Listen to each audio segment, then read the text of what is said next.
Ben trovati, buongiorno telespettatrici e telespettatori di Antenna 3, siamo in diretta anche per questo sabato 29 maggio per aggiornarvi su tutti i fronti della cronaca, della politica, dell'attualità. Ci sono tanti fatti da raccontare anche oggi, ma su tutto un bel segnale di ripartenza, perché siamo in grado di collegarci in diretta con il Salone Nautico di Venezia, perché oggi prende il via, lo vedete, una delle manifestazioni più attese della stagione, una vera e propria corsa contro il tempo per organizzare un evento dai grandissimi numeri. Parliamo di 9 giorni di manifestazione fino a domenica 6 giugno con orario dalle 10 alle 8. I visitatori potranno ammirare più di 220 barche e oltre 160 espositori,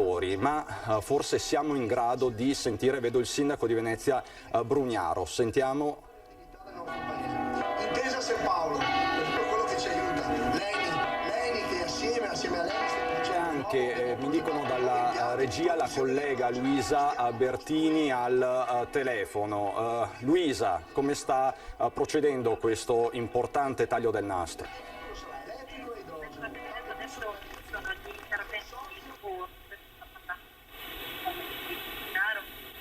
Si ricomincia perché il Salone Nautico di Venezia rappresenta un po' una ripartenza con l'edizione. Questa che vedete è parte della cerimonia di inaugurazione, in realtà è stata un'escalation di emozioni che poi succederà anche con i tricolori sulla città lagunare. Poco fa ci sono state le dimostrazioni del digitale algoritmo delle acque internazionali.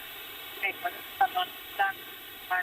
Luisa, ti interrompo perché mi dicono che non si sente niente. Cerchiamo di ripristinare il collegamento fra pochissimo. Queste sono le immagini quindi che arrivano dall'Arsenale di Venezia, che si prepara ad accogliere in tutta sicurezza migliaia di visitatori. Venezia che riparte, Venezia che ritorna capitale del mare, con il suo arsenale che è stato simbolo ed è ancora simbolo della potenza, della Serenissima e cuore ancora operativo e vitale dell'industria navale che le ha consentito per l'appunto di diventare Venezia. Un contesto storico di grande suggestione nel pieno centro del capoluogo, composto da un bacino acqueo di 50.000 metri quadrati, oltre 1.000 metri lineari di pontili per circa 150 imbarcazioni in acqua, 30.000 metri quadrati di spazi espositivi esterni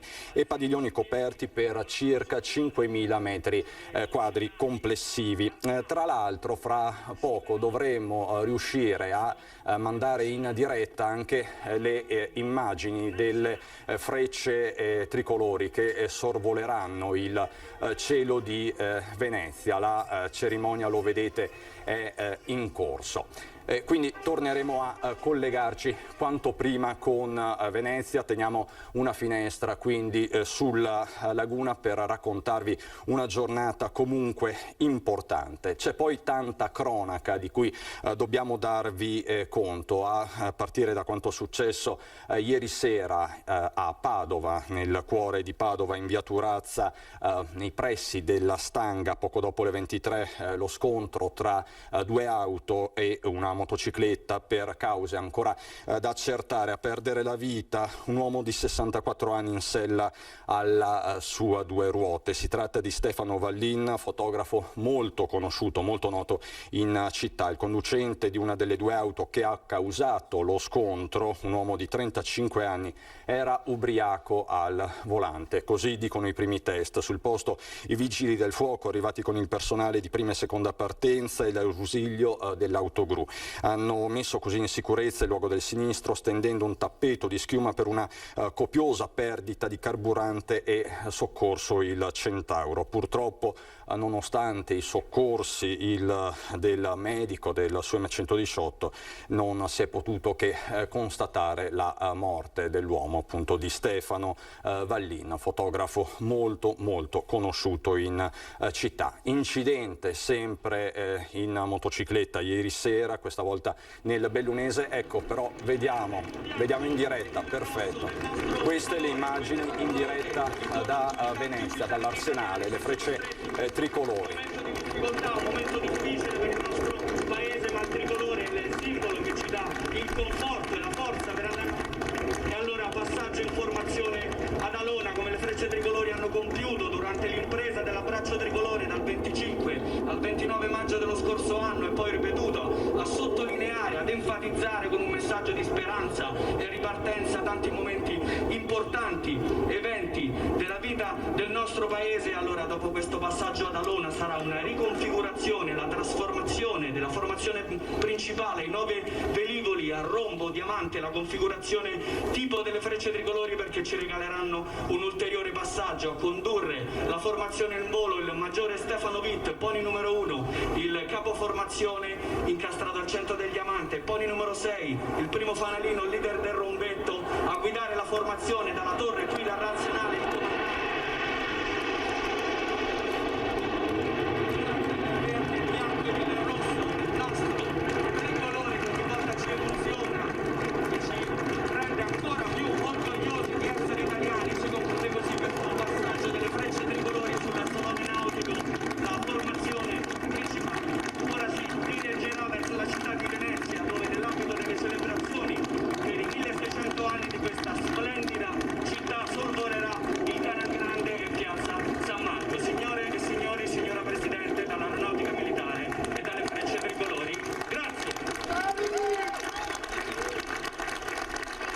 Queste quindi le immagini che grazie a Sandro Ponchio siamo riusciti a trasmettervi in diretta da una città che ritorna capitale del mare e che torna a riaprire. Questo in vista anche della zona bianca per il Veneto a partire dal 7 di giugno. Restiamo per un attimo con le immagini di Sandro Ponchio. Il momento è ovviamente solenne, una scommessa vinta anche per il sindaco di Venezia Luigi Brugnaro. L'organizzazione ha fatto veramente i salti mortali per arrivare all'inaugurazione di oggi. Vedete la Presidente del Senato, la Casellati.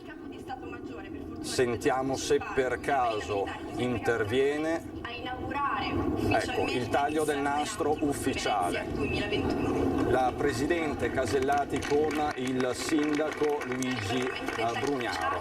Un taglio del nastro che sa di ripartenza per la Laguna e per il Veneto. Questo all'indomani di un altro taglio del nastro importante, quello della superstrada pedemontana veneta. E adesso inviterei gentilmente tutti i presenti a rimanere seduti per qualche minuto. Intanto le frecce tricolori continuano a sorvolare i cieli di Venezia, su piazza San Marco, sul Canal Grande. Questa quindi la cerimonia ufficiale in diretta dall'Arsenale di Venezia. Fra poco ci collegheremo nuovamente con Luisa Bertini e Sandro Ponchio. Rientriamo per un attimo in studio che proseguo con la cronaca. Vi parlavo di un altro incidente mortale ieri sera nel Bellunese, dove è morto un uomo di 49 anni. Si tratta di Valerio Verardo, originario di Montebelluna ma viveva a Quero Vas.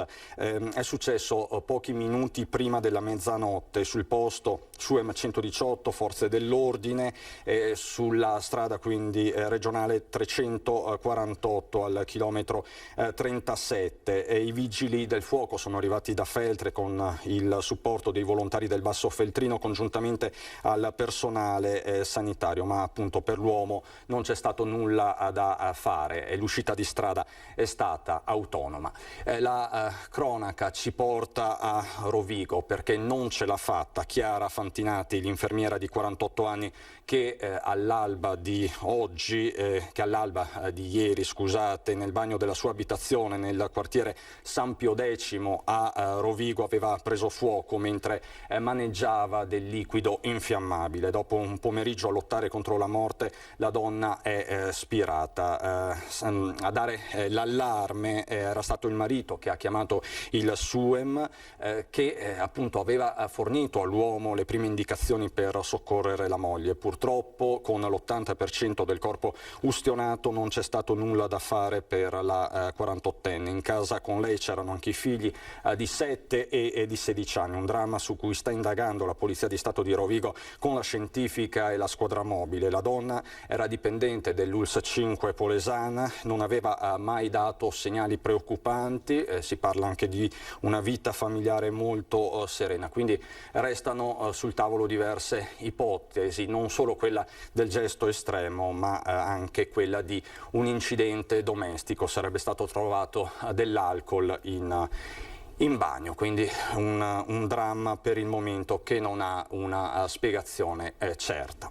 Dicevamo che quella di ieri è stata una giornata importante per il Veneto. Avete visto le immagini del taglio del nastro al Salone Nautico, ma ieri c'è stato un altro importante taglio del nastro, quello della Pedemontana Veneta nel tratto tra Bassano e Montebelluna. Si tratta del primo tratto in terra trevigiana, parliamo di 35 chilometri, forse quelli più attesi. L'opera comunque andrà avanti, si deve arrivare a Treviso Nord, probabilmente già entro la fine dell'anno, poi a Spresiano. In questo modo il circuito, diciamo, autostradale del Veneto sarà completo, potremo parlare di un vero e proprio anello autostradale nel cuore pulsante della nostra regione. Ma siamo collegati per fare il punto della situazione con diversi amministratori locali, perché è dal territorio che è partita la richiesta di una mobilità migliore. Vedo già collegati, li saluto e li ringrazio, Cristina Andretta, sindaco di Vedelago, e Marco Della Pietra, sindaco di Spresiano. Buongiorno a entrambi. Buongiorno. Buongiorno a tutti, buongiorno ai telespettatori, buongiorno collega. Buongiorno. Bentrovati, bentornati su Antenna 3 entrambi. Comincio da lei, sindaco Andretta, poi la devo liberare perché so che ha un impegno. Cosa significa questa arteria, questa nuova arteria stradale per il suo territorio? Beh, quello di ieri è stato sicuramente un momento importante, un momento storico. Abbiamo vissuto in maniera partecipata e intensa, insomma, la costruzione di questa strada che ha attraversato a nord del comune di Vedelago, quindi nelle frazioni di Fanzolo e Barcon, e quindi sicuramente è un momento importante. È un'opera centrale, un'opera strategica che riporterà la centralità non solo alle nostre aziende ma anche ai nostri territori. Quindi l'augurio, l'auspicio è proprio che questa superstrada pedemontana possa essere molto utilizzata in modo tale che poi i nostri centri vengano sgravati dal traffico intenso che vediamo oggi. Quello chiaramente il maggiore auspicio poi da amministratore, quindi da sindaco di Vedelago, è che si prosegui con la progettazione delle opere complementari, perché poi quelle saranno fondamentali per il raggiungimento del casello della RSPB. E lei, sindaco, ieri era sul pullman, avete fatto il sopralluogo, cosa le è sembrato? Che effetto le ha fatto questa superstrada pedemontana? Sicuramente è un'opera innovativa dove si è data una certa attenzione anche alla sostenibilità. Abbiamo visto soprattutto nella parte dove c'è la località Caravaggio, appunto dove c'è il famoso santuario della Madonna del Caravaggio, un'attenzione particolare proprio anche ai giardini, alla ricostituzione proprio del manto verde, insomma un'opera che vero che da una parte è molto impattante per il nostro territorio, ma è stata fatta insomma con una modalità molto innovativa che diventa quasi armoniosa con il territorio. Chiaramente noi abbiamo vissuto questo passaggio, quindi ci ricordiamo il territorio come era prima e come è oggi, e molti hanno parlato magari di una ferita nel territorio. Io la voglio vedere in modo positivo, non è una ferita ma è un'opportunità, e se utilizzato appunto tutti gli strumenti innovativi e sostenibili di cui possiamo vedere e toccare con mano nella superstrada pedemontana, io credo insomma che un sorriso e anche una rinascita, una ripartenza e una nuova opportunità ci sia per Vedelago come per tutti i 38 comuni che vede l'attraversamento della pedemontana. Ecco, ricordiamo a proposito di sostenibilità ambientale e di paesaggio che alla fine il 65% del tracciato è in trincea, quindi nel corso dell'opera sono state accolte diverse richieste dei territori. Senza ombra di dubbio è stata un'opera abbastanza concertata con i nostri cittadini, e dove comunque c'è stato un dialogo continuo anche con la Regione in questi anni, e così abbiamo proceduto anche per quella che potrebbe essere una progettazione futura delle opere complementari. Anche qui la grande attività di concertazione, perché la terra di proprietà dei nostri cittadini è sicuramente molto importante per ognuno di noi, però devo anche dire che c'è una grande azione di responsabilità dei cittadini stessi che hanno trovato un accordo, e il dialogo tra enti è stato sicuramente fondamentale sia per la conclusione dell'accordo sia poi per il raggiungimento del ristoro, e quindi anche della parte economica che ha visto ristorati questi privati.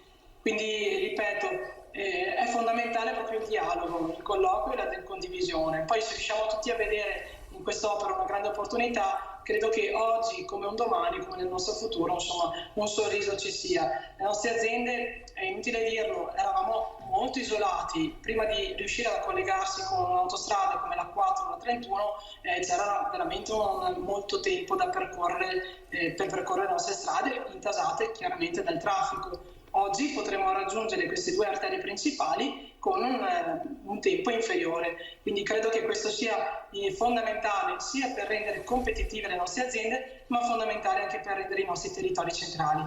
Arriva forse anche nel momento giusto questa superstrada, nel momento in cui si parla di ripartenza, non è solo un segnale simbolico.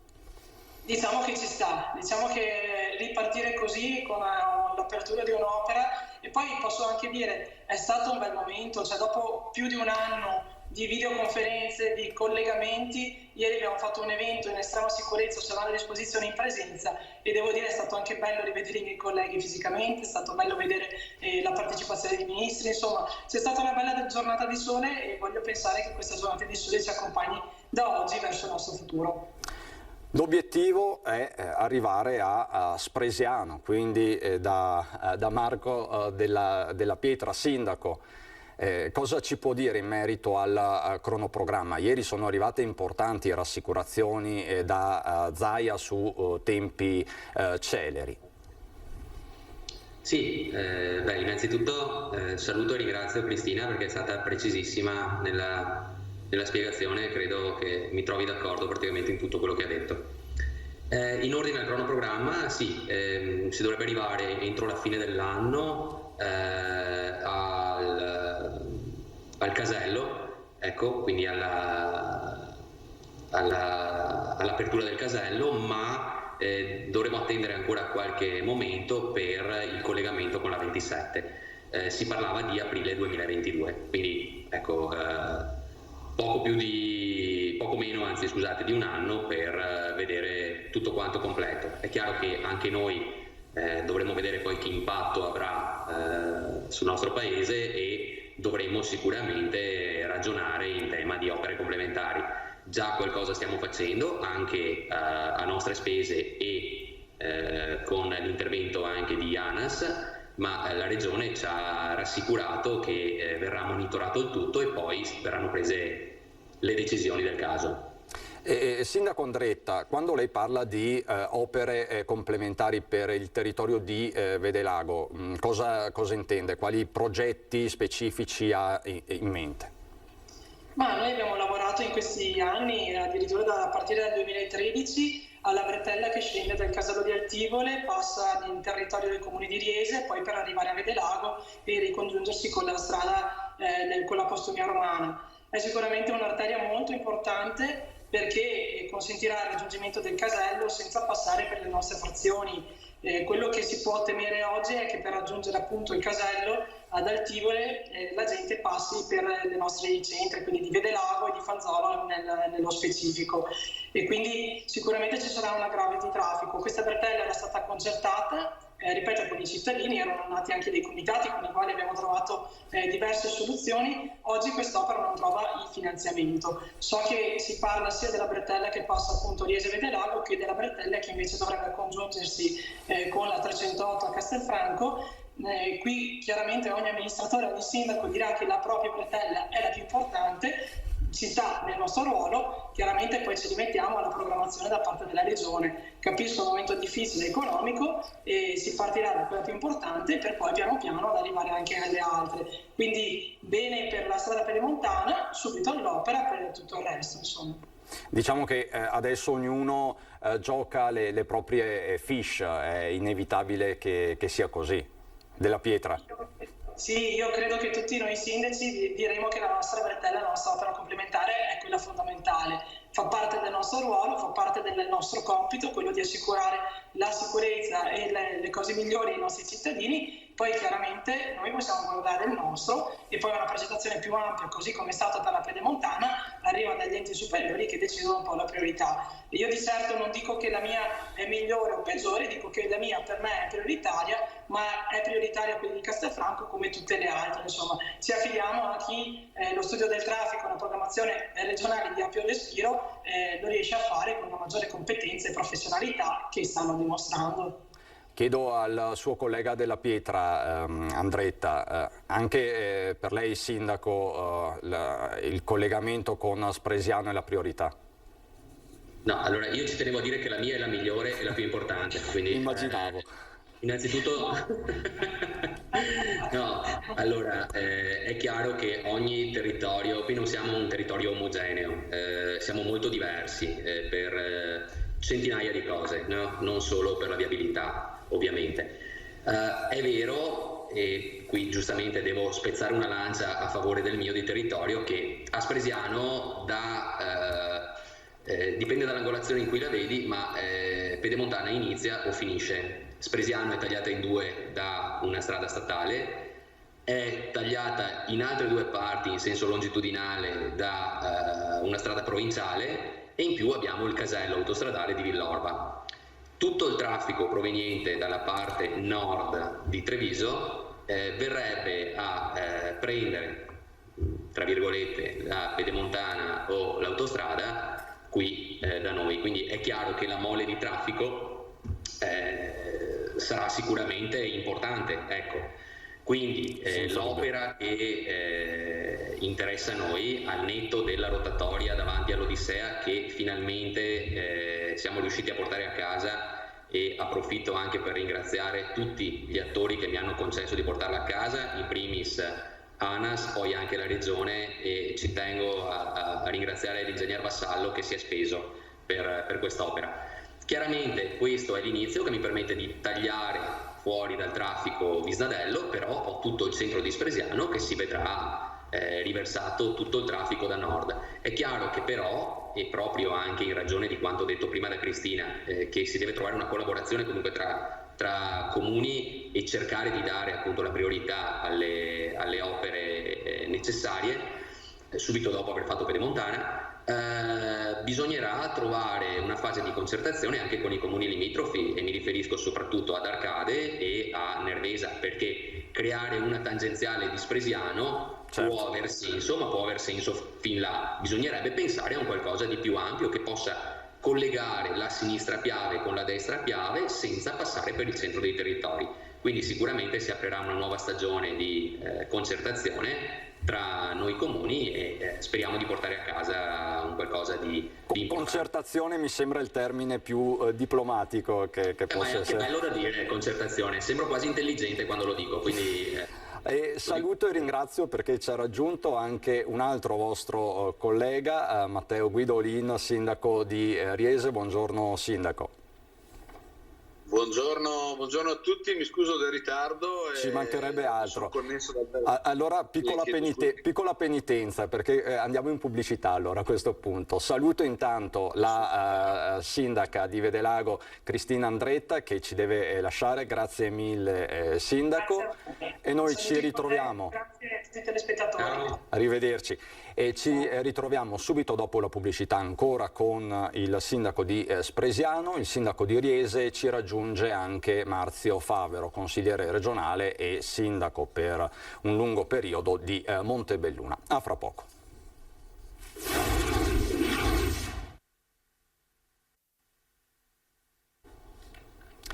Di nuovo in diretta, di nuovo con i nostri ospiti per parlare della Pedemontana Veneta inaugurata nella giornata di ieri. Sono rimasti con noi Matteo Guidolin, sindaco di Riese Pio X, e Marco Della Pietra, sindaco di Spresiano. Riparto da lei, sindaco Guidolin. Quella di ieri è stata una giornata importante per il territorio, in particolare per il suo, perché c'è un casello a Riese. Le chiedo cosa cambia per la vita del suo territorio e dei suoi concittadini. Buongiorno a tutti. Innanzitutto, in verità caselli potrei quasi dire che ce ne sono due, anche se uno ha il nome di Altivole, però sono ambedue a ridosso del territorio comunale, sia quello ad ovest, che è il nome di Riese Pio X, che quello di Altivole. Cosa cambia? Questo è sicuramente un momento di svolta storica, un momento storico per tutto un territorio, e di questo ce ne rendiamo conto e speriamo sia finalmente quell'opera che serviva ad un territorio che è cresciuto molto più in fretta della sua struttura, delle sue strutture viabilistiche. È ovvio che a questo si legano una serie di timori.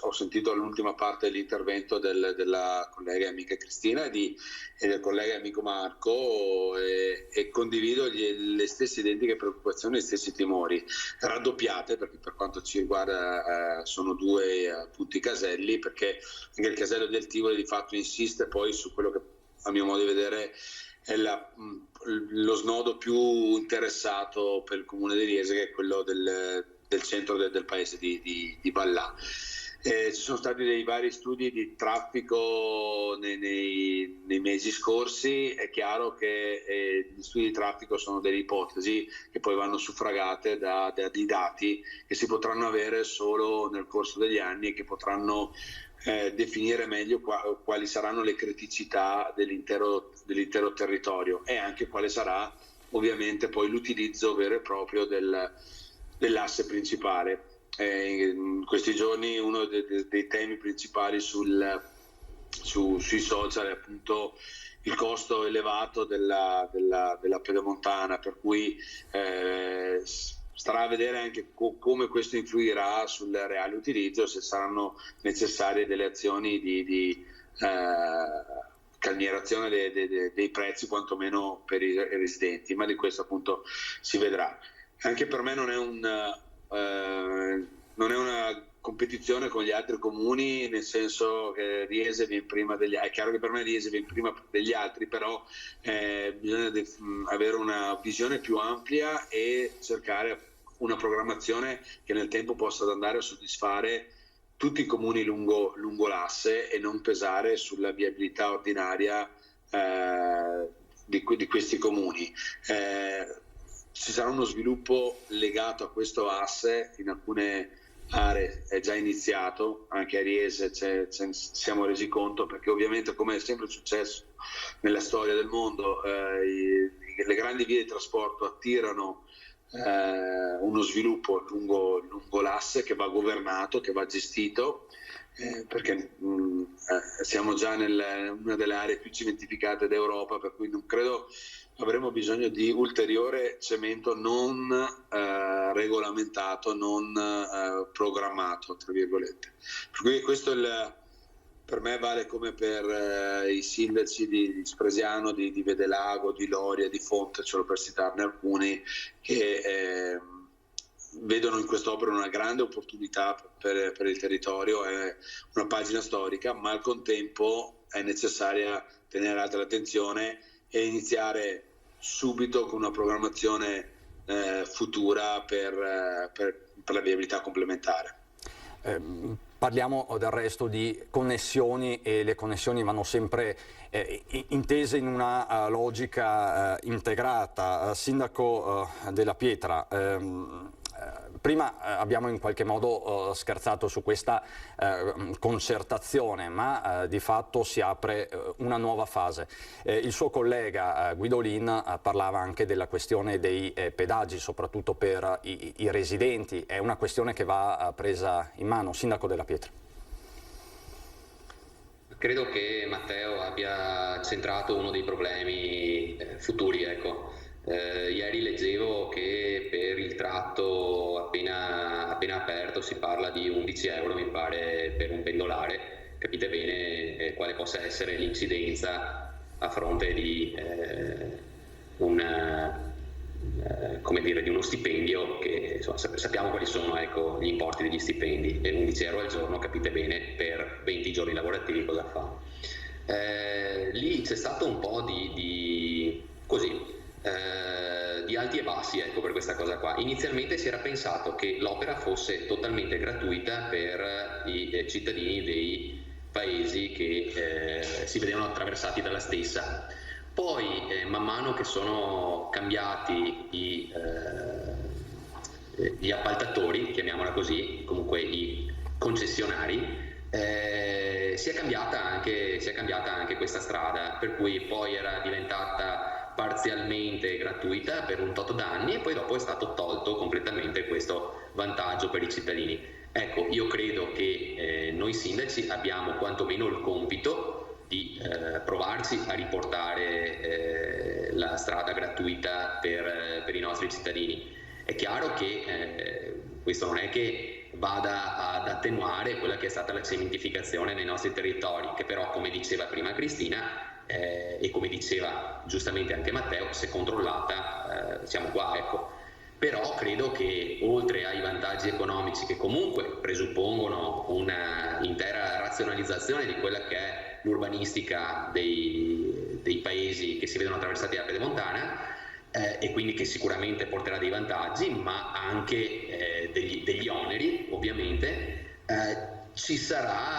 dovrà andare di pari passo anche una sorta di bonus economico per chi la utilizzerà, residente dei paesi interessati, ecco. E questa è l'altra partita da risolvere, immagino, nei prossimi mesi.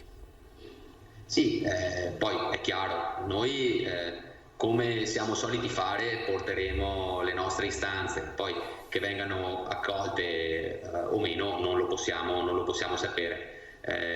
Non è una battaglia di colori politici, non è una battaglia di io so meglio di te, è un qualcosa che comunque credo sia moralmente, eticamente anche corretto riconoscere, no, a questi territori. Poi, ripeto, una partita importante sarà quella di ripensare e rimodulare il territorio anche in funzione di pedemontana. Io il casello chiaramente ce l'ho che arriva in una zona agricola, ma che sicuramente dovrà essere riconvertita in qualche maniera, perché ci saranno sicuramente persone interessate e attività interessate a quella zona. Detta così sembra facile e sembra solamente vantaggiosa, in realtà non è proprio così, anche perché anche noi dobbiamo fare conto con il consumo di suolo, con la legge sul consumo di suolo, che non è così scontato, ecco. Assolutamente. Quindi il tema è ovviamente delicatissimo. Poi ce n'è un altro che so che sta a cuore a entrambi, quello della sicurezza proprio stradale. Sindaco Della Pietra, lei ha portato avanti anche dei progetti sulla sicurezza stradale.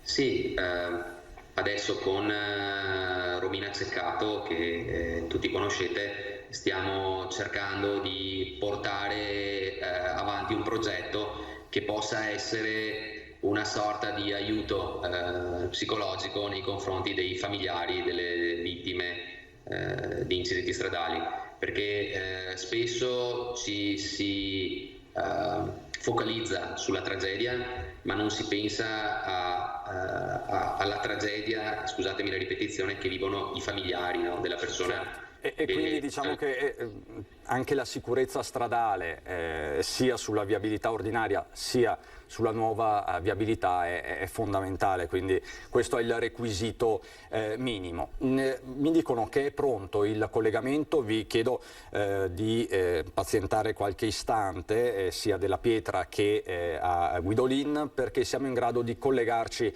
con l'Arsenale di Venezia, con Luisa Bertini e Sandro Ponchio. Vedo con lei, se non sbaglio, il presidente di Confindustria Venezia. Luisa, buongiorno. Siamo in diretta, sì. Sì, buongiorno a te. Prima abbiamo assistito a questa escalation di emozioni, dalle incursioni delle dimostrazioni di lancio dei paracadutisti alle frecce tricolori, poi gli interventi delle varie autorità, il sindaco Brugnaro, la Presidente del Senato Maria Elisabetta Alberti Casellati. Insomma, una giornata emozionante anche perché si parla di ripresa, e noi parliamo proprio di ripresa del territorio con il Presidente di Confindustria Marinese. Oggi si riparte.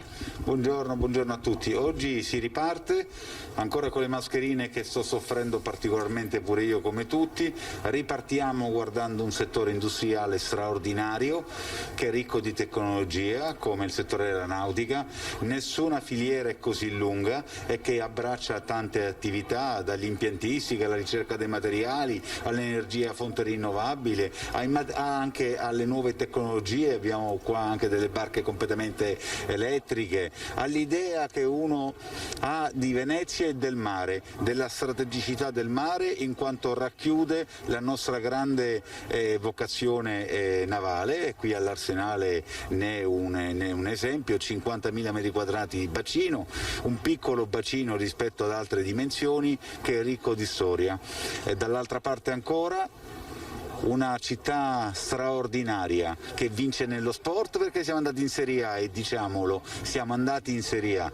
L'anno scorso abbiamo vinto lo scudetto con la Reyer, perciò anche dal punto di vista sportivo, e quando c'è azienda, pianificazione, imprese, progettazione, c'è anche il senso della comunità.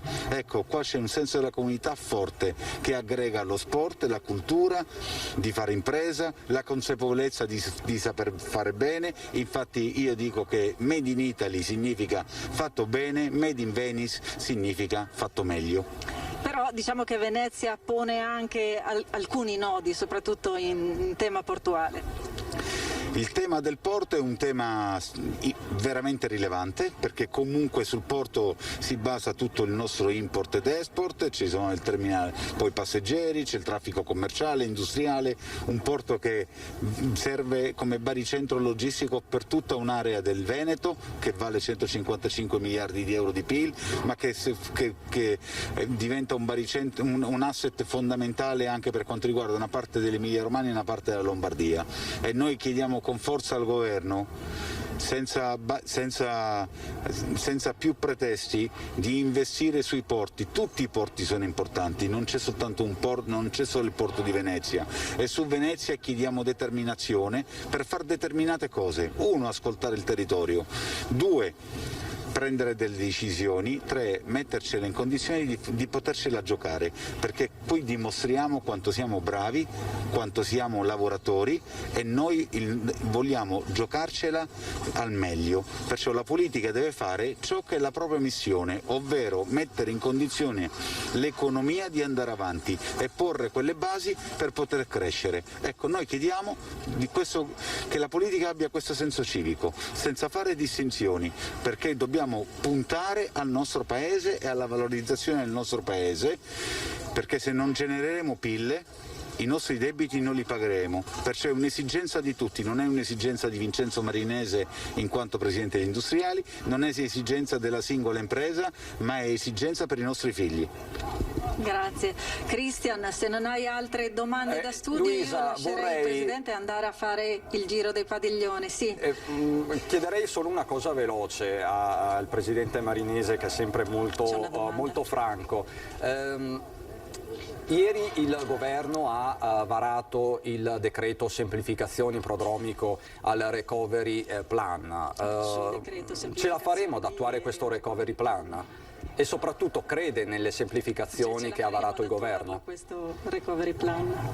E crede in queste semplificazioni che ha varato il governo? No, non ci credo perché sono troppo blande, non sono coraggiose.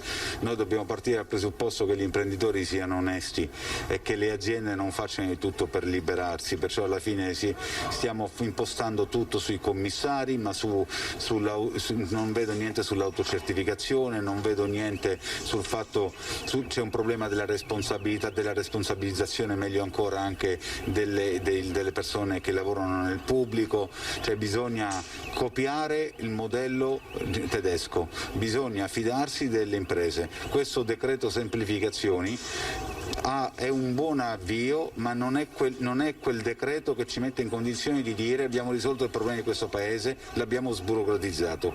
Vedo soltanto tante leggi, a occhi e croce mi sembra siano 250 pagine. Cioè, 250 pagine per semplificare, ma non c'è ancora niente di attuativo, perciò è un decreto che stabilisce i principi e il recovery plan noi non possiamo portarlo avanti con i principi, dobbiamo investire proprio nelle regole, nello snellimento delle procedure, dobbiamo eliminare le norme anziché farne altre oppure reinterpretarle in un altro modo. Chiarissimo. Grazie mille. Grazie. Cristian. Grazie Luisa, non esitare a chiederci la linea se hai altri ospiti, perché questa è una giornata davvero importante per Venezia. Grazie a Luisa Bertini che si trova all'Arsenale con Sandro Ponchio e grazie anche a Vincenzo Marinese, presidente di Confindustria Venezia Rovigo. Grazie davvero, ritorno ai miei ospiti e ritorniamo a parlare comunque di grandi opere e di Pedemontana. Siamo ancora collegati con Matteo Guidolin, sindaco di Riese, Marco Della Pietra, sindaco di Spresiano, ma ci è venuto a trovare anche Marzio Favero, sindaco storico per anni di Montebelluna, adesso consigliere regionale della Lega. Buongiorno Favero.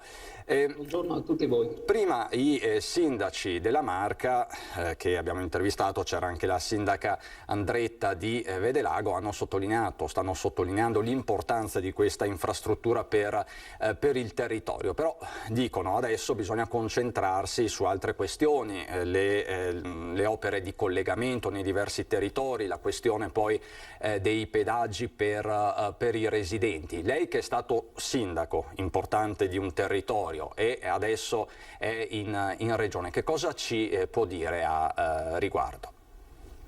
Io intanto coglierei il momento per festeggiare. Io mi ricordo che 46 anni fa mio padre mi portò ad assistere a un consiglio comunale a Fonte, avevo 10 anni. Il tema di cui si discuteva quella sera era la realizzazione della Pedemontana Veneta. All'epoca si trattava di inserire nei piani regolatori un corridoio che evitasse la nascita di nuovi edifici lungo il possibile tracciato di questa infrastruttura di primaria importanza. E quindi in questo momento credo che noi si debba guardare con soddisfazione al risultato raggiunto affrontando molte difficoltà, comprese certe ostilità politiche francamente incomprensibili. Voglio sottolineare che se Zaia in prima persona non si fosse preso a cuore questa partita, oggi forse avremo una ferita aperta nel territorio, mentre questa infrastruttura oggi non solo dà risposta al sistema produttivo, ma ricordo a tutti, crea le condizioni per restituire una vivibilità normale a tutti quei paesi che sono disposti lungo l'asta della Marosticana, tutti i paesi attraversati da un traffico superiore alla capacità della strada, una strada che venne realizzata nella prima metà del Novecento, in un'epoca in cui passavano ancora i calessi piuttosto che i carri trainati dai buoi. Adesso su quelle strade, su quella strada passa un volume di traffico che è incredibile e che congestiona i centri abitati disposti lungo l'asse stradale pedemontano. Ecco perché la superstrada pedemontana, se da un lato dà una risposta a un sistema produttivo di straordinaria importanza, dall'altro però in prospettiva futura andrà a restituire vivibilità ai nostri centri abitati storici. Certo, adesso c'è da affrontare anche la sfida del miglioramento della viabilità di adduzione ai caselli. Non dimentichiamoci che è possibile che ci sia un aumento di traffico comunque di carattere turistico in uscita dai caselli verso il territorio montegliano, asolano e della pedemontana del Grappa. E a queste sfide si può rispondere solo creando un grande raggruppamento di comuni che in collaborazione con le province e la regione predispongono uno studio per riuscire a intervenire sulla viabilità attualmente a disposizione per risolvere alcuni nodi critici. Ne cito uno per tutti, Fonte, Onedi Fonte, un incrocio sfasato dove già oggi si creano code molto lunghe. Poiché vi è un casello appena a sud, è chiaro che vi sarà la tendenza da parte del traffico pesante proveniente dalle aree industriali della pedemontana a confluire nel centro abitato. È chiaro che bisognerà studiare una serie di soluzioni e trovare delle opere complementari. Finora non sembrava vi fossero le condizioni economiche, ma adesso con l'arrivo del piano nazionale di ripartenza, rilancio e resilienza, probabilmente ci potranno essere a disposizione quelle risorse utili per affrontare questa tipologia di questioni. Ecco, e questo consigliere è proprio il tema che vorrei poi estendere anche agli altri due ospiti, il protagonismo del territorio nell'attuazione di questo recovery plan. Poco fa abbiamo parlato con il presidente di Confindustria Venezia di questo primo decreto semplificazioni che è preliminare proprio all'attuazione del piano di Next Generation EU per l'Italia e quindi per il Veneto. Che ruolo potranno avere gli enti del territorio in questo grande disegno di programmazione? Chiedo prima a lei, Favero, poi estendo la domanda a Guido Olin della Pietra. Allora, molto dipende da come lo Stato vorrà rapportarsi con le regioni, le province e i comuni nell'utilizzo di queste risorse. Io spero che si voglia perseguire una logica di complementarietà e sussidiarietà. Chi si muove sul territorio conosce meglio i problemi ed è quindi evidente che le risorse che arriveranno non dovranno essere spese solamente per alcune grandi opere da lasciare alla storia. Bisognerà fare anche questo, ma vi sono delle risorse che dovranno essere messe a disposizione dei territori per risolvere tutti quei nodi che attengono, in questo caso rispetto al tema che stiamo affrontando, le questioni delle criticità della viabilità. Non dimentichiamo che abbiamo un sistema infrastrutturale che è inadeguato rispetto al traffico che è aumentato esponenzialmente negli ultimi 30 anni. Ed è evidente che vi sono dei punti di congestione che vanno risolti. Abbiamo un sistema stradale che in alcune parti è sclerotizzato, anche dalle edificazioni infelici che sono state realizzate. E questa è l'occasione per affrontare questi problemi, usare questa sfida per costruire un rapporto diverso fra Stato, Regione e enti locali. Questa sfida si chiama autonomia, che non è una spinta centrifuga che cerca di sottrarsi dal rapporto col centro, è una spinta centripeta, cioè che tende e che punta a creare un'alleanza diversa, migliore, tra i diversi livelli in cui è articolata la Repubblica. Per questo l'utilizzo delle risorse del recovery plan potrà avvenire solo in maniera corretta, solo se accoglieremo questa occasione per una riforma strutturale che da troppo tempo viene rinviata, che è quella della riorganizzazione in senso federale dello Stato. Lei, Favero, ha parlato di autonomia e magicamente sullo sfondo in sovraimpressione è comparso il titolo Pedemontana, una strada verso l'autonomia, e c'è il punto interrogativo. Rigiro la domanda a Marco Della Pietra, il sindaco di Spresiano. Ma io credo che l'analisi fatta sia da Marzio, che saluto, sia oggettivamente corretta. Questa è una grandissima occasione per rivendicare ancora una volta quello che siamo e quello che dovremo avere. Se solo facessimo una distinzione tra comuni virtuosi e comuni meno virtuosi, diciamo così, probabilmente tutte le risorse finirebbero sicuramente gran parte delle risorse finirebbero qui da noi, ecco. Per cui sì, credo anch'io che molto dipende da come deciderà lo Stato centrale di agire e di distribuire. Io, scusatemi, ma sono stanco quasi, ecco, perché è da 1 anno e mezzo che si parla di recovery plan e ancora si continua a parlare, dopo i soldi non arrivano mai.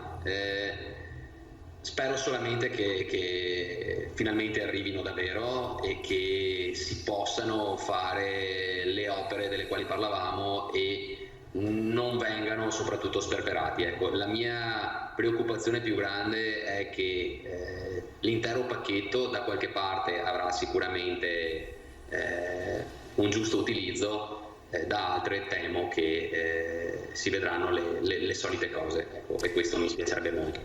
È una constatazione amara, anche perché va ricordato, e dobbiamo sempre ricordarlo, che il Recovery Plan impone di attuare le opere entro il 2026, non basta un progetto preliminare e purtroppo siamo in un paese in cui i progetti preliminari solitamente impiegano proprio quel lasso di tempo, 5 anni, per arrivare alla luce, non parliamo quindi di attuazione. Condivide la linea del suo collega Guidolin?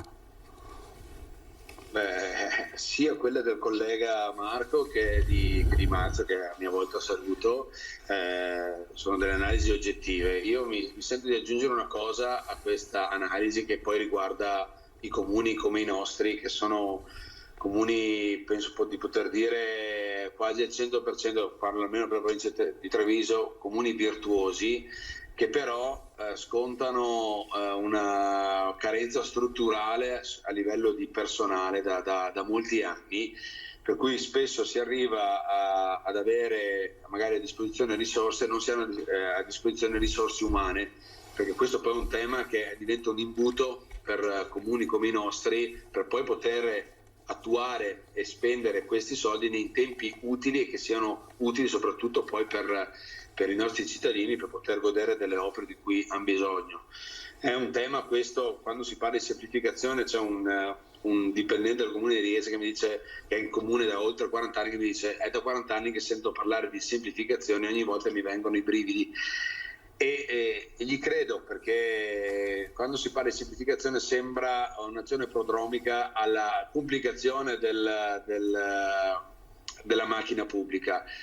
Per me è una delle esigenze principali, oltre ovviamente a una messa a disposizione di fondi economici, anche la possibilità di poter aumentare le risorse umane di comuni come i nostri. Ripeto, la provincia di Treviso all'interno del Veneto è la provincia con la percentuale più bassa di dipendenti ogni 1000 abitanti e la regione Veneto è la seconda in Italia come numero di dipendenti più bassi.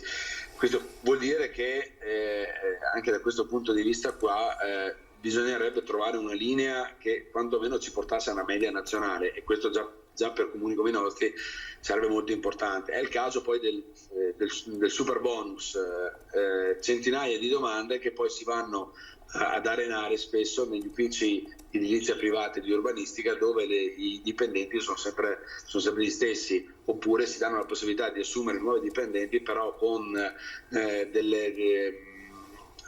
dei paletti talmente stretti che poi quasi nessuno alla fine va ad approfittare di questa possibilità.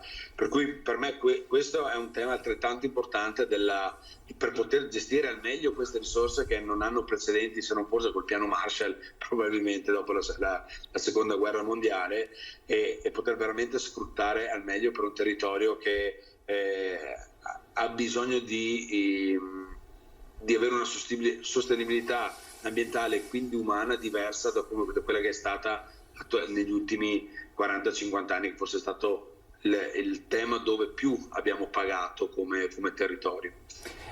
Favero, sento generalmente un po' di sfiducia nelle vostre parole, non dico rassegnazione, ma forse l'esperienza vi porta a dire questo. Sommate alle parole del presidente di Confindustria Marinese, che sul decreto semplificazioni di ieri del governo sono state tranchant, diciamo che servirebbe forse fare di più per portare avanti questo recovery plan. Le chiedo, la Lega è al governo con Draghi, ma questo governo sta facendo abbastanza? È troppo presto per dare giudizi sull'azione di governo. È chiaro che se Draghi è arrivato in qualità di tecnico è perché la politica non è stata all'altezza. E questo dovrebbe spingerci a riflettere sul fatto che vanno ristrutturati i partiti con un'organizzazione interna, con una selezione degli appartenenti, con un cursus honorum da far percorrere ai candidati, perché non si possono mettere in Parlamento soggetti che non hanno amministrato un comune nemmeno un giorno e che non conoscono il funzionamento reale della macchina pubblica. La realtà è che la cultura del sospetto che ha regnato negli ultimi 15 anni ha portato a fare norme per la semplificazione e la trasparenza che in realtà hanno reso tutto più opaco, perché se si fa una normativa per un contratto pubblico che prevede tutta una serie di indicatori, alla fine c'è il rischio di creare una situazione talmente complessa che al di sotto poi passano operazioni che corrette non sono.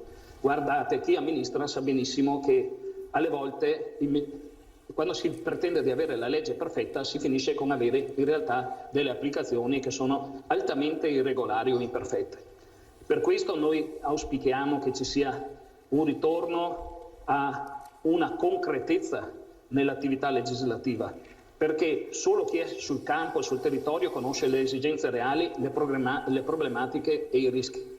Per far questo avremo bisogno non di nuove norme, ma di testi unici che facciano pulizia di tutte le vecchie normative. È inutile andare a cancellare leggi e leggine che peraltro nessuno utilizza più per introdurre nuovi gravami, nuove modalità di accertamento. Noi abbiamo bisogno piuttosto di avere testi unici, cioè leggi che governano interi comparti e che siano di facile interpretazione, perché è assurdo vedere i segretari comunali che passano la loro giornata collegati col computer per leggere delle sentenze spesso anche contraddittorie delle diverse corti dei conti distribuite a livello nazionale. Ma al di là di questo tema io torno a sottolineare il fatto che è un'occasione unica per fare una riforma strutturale dello Stato. Ne abbiamo bisogno. In questo momento bisogna ricostruire un rapporto di fiducia fra centro e periferia. E la partita, per esempio, sul federalismo in Veneto è una partita che può essere esemplare. Vedo sullo schermo che c'è la scritta 1315 giorni in attesa del governo. Bene, è il momento di avere una risposta per quanto riguarda l'autonomia.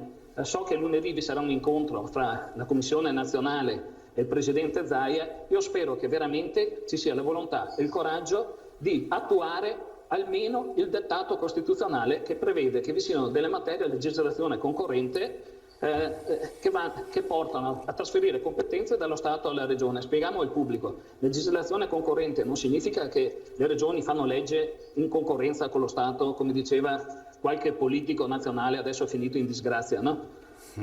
Significa che lo Stato fa una legge quadro e che poi le regioni declinano la legge a livello locale in base alle esigenze del territorio. Allora serve un grande gesto di coraggio, spero che il governo Draghi abbia la volontà di andare in questa direzione e non procedendo a spizzichi o bocconi, cioè vi diamo questa competenza piuttosto quell'altra, ma cedendo tutto il pacchetto, perché la riforma della Costituzione concepita nel 2001 era organica e quindi ha senso se viene attuata nella sua interezza e non in modo parziale. Quindi una riforma che sia davvero organica, lei dice una riforma dello Stato che non prescinda dai temi e dell'autonomia.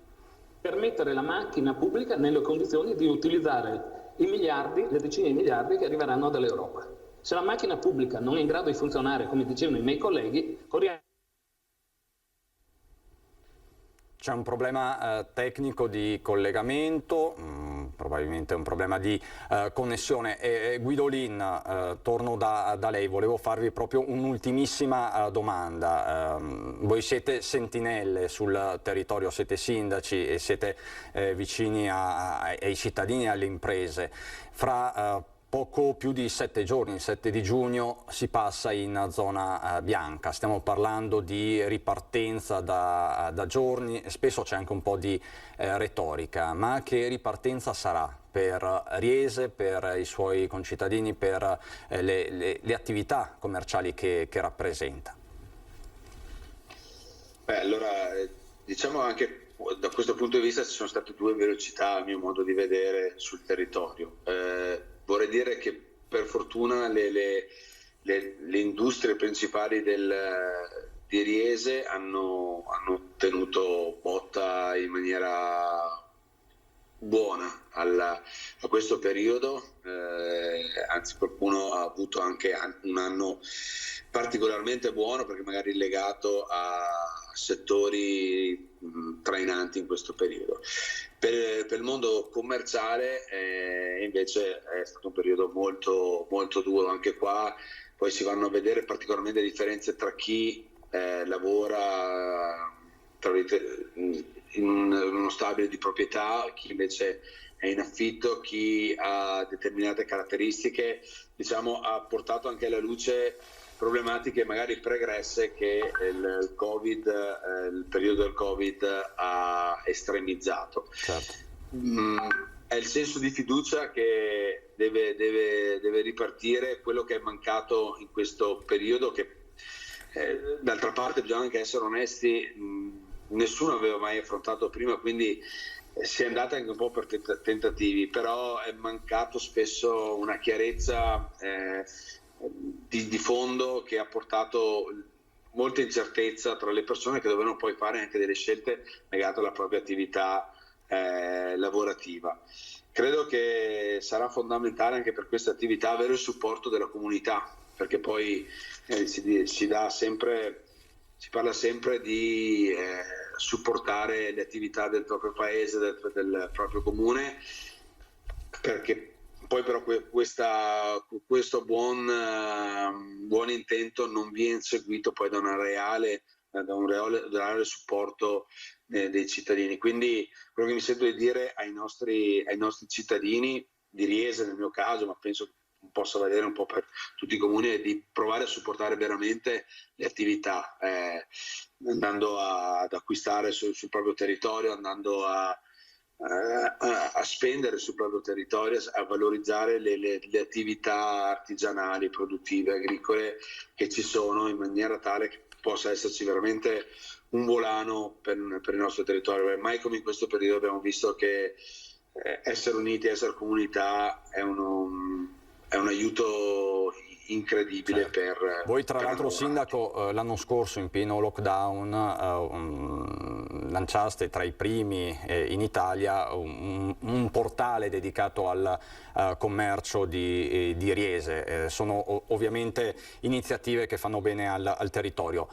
Sindaco Della Pietra, chiudo con lei. Nei giorni scorsi avevamo parlato per esempio della discoteca più famosa del nord-est che si trova proprio a Spresiano. Ci eravamo concentrati sul mondo della notte. Anche il mondo della notte, visto che parliamo di ripartenza, è un mondo che ha bisogno di risposte.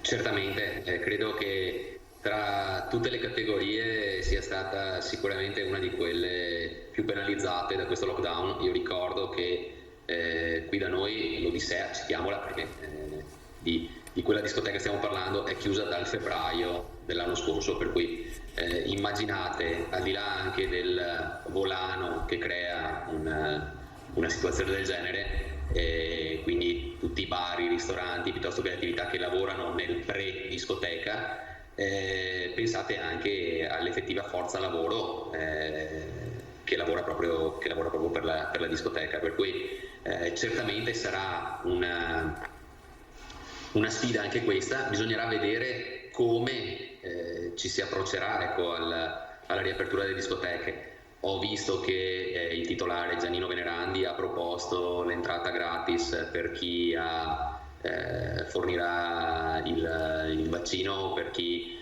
si dimostrerà negativo al tampone. Ecco, io credo che anche questa possa essere una strada per ora, ma chiaramente dovrà andare tutto normalizzandosi. Anche questa incertezza sul Green Pass, questa diatriba tra chi è a favore e chi è contrario, io non mi sento di appoggiare nessuno, perché oggettivamente se la si guarda con un'inclinazione diversa si darebbe ragione all'uno piuttosto che all'altro. Ecco, io mi auguro che adesso ci siano solamente delle sperimentazioni per poi dopo arrivare davvero a una riapertura in totale sicurezza. Grazie davvero, grazie a Marco Della Pietra, sindaco di Spresiano, e a Matteo Guidolin, sindaco di Riese. Grazie. e buon lavoro. Prima di passare a un nuovo argomento e ai nostri nuovi ospiti, vi ricordo un po' la cronaca di giornata, perché ci sono dei fatti gravi anche in evoluzione. Innanzitutto la tragedia di ieri sera a Padova, in via Turazza, per un incidente poco dopo le 23, lo scontro fra due auto e una moto per cause che sono ancora da accertare. A perdere la vita è stato un uomo di 64 anni, si tratta di Stefano Vallin, fotografo molto conosciuto in città, reporter, il conducente di una delle due auto che ha causato lo scontro, un uomo di 35 anni, era ubriaco al volante. Sul posto sono arrivati i vigili del fuoco con il personale ovviamente di prima e seconda partenza e l'ausilio dell'autogru. Hanno messo così in sicurezza il luogo del sinistro, stendendo un tappeto di schiuma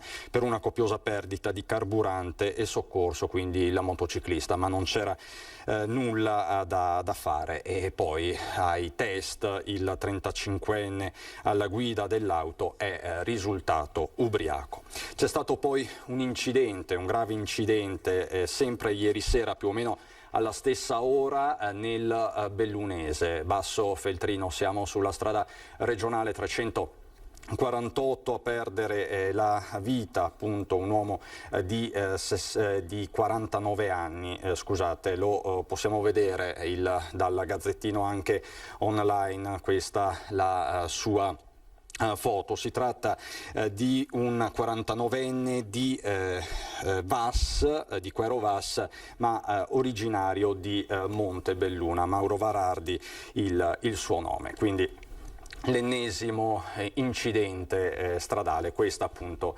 la foto dell'uomo che non ce l'ha fatta. E c'è poi la tragedia che è successa ieri a Rovigo, perché poi è morta la donna di 48 anni, l'infermiera di 48 anni, che è stata avvolta dalle fiamme nel suo bagno ieri mattina all'alba. Siamo nel quartiere di San Pio X a Rovigo. Aveva preso fuoco mentre maneggiava dell'alcol, del liquido infiammabile. Dopo un pomeriggio a lottare contro la morte, la donna è spirata. A dare l'allarme era stato il marito, che in un primo momento aveva seguito anche le indicazioni del su M118, ma le ustioni sul corpo sono andate oltre l'80% e appunto poi la donna è spirata nella serata di ieri. In casa con lei c'erano anche i figli di 7 e di 16 anni, un dramma su cui sta indagando la polizia di Stato di Rovigo con la scientifica e la squadra mobile. La donna era dipendente dell'ULSS 5 Polesana, la descrivono come serena, la sua vita trascorreva tranquillamente in famiglia, quindi in un primo momento si parlava di gesto estremo, ma appunto le indagini sono in corso e l'ipotesi è anche quella dell'incidente domestico. Questa quindi la cronaca di giornata, ma vedo collegati i miei due nuovi ospiti. Li saluto e li ringrazio. Andrea Crestani, che è direttore dell'ANBI, dell'Unione Regionale Consorzi di Bonifica, e la dottoressa, ho perso il nome, mi scusi, la dottoressa Novello dell'Università di Padova. Elisabetta Novello, che è responsabile scientifico Terre Volute, Università di Padova, che appunto stanno portando avanti un'importante iniziativa per il territorio, perché questa mattina è stato presentato ufficialmente il Festival della Bonifica a San Donà di Piave. Allora, direttore Crestani, lei è appunto direttore dell'Unione dei Consorzi di Bonifica della Regione. Perché questo festival? Innanzitutto perché ci siamo posti una domanda qualche anno fa, che è quello di far conoscere sempre di più l'attività dei consorzi di bonifica, che sono enti importantissimi nella gestione del territorio e delle acque, e soprattutto delle acque irrigue. E quindi in questo percorso di apertura verso i cittadini, verso le istituzioni locali, è nata l'idea di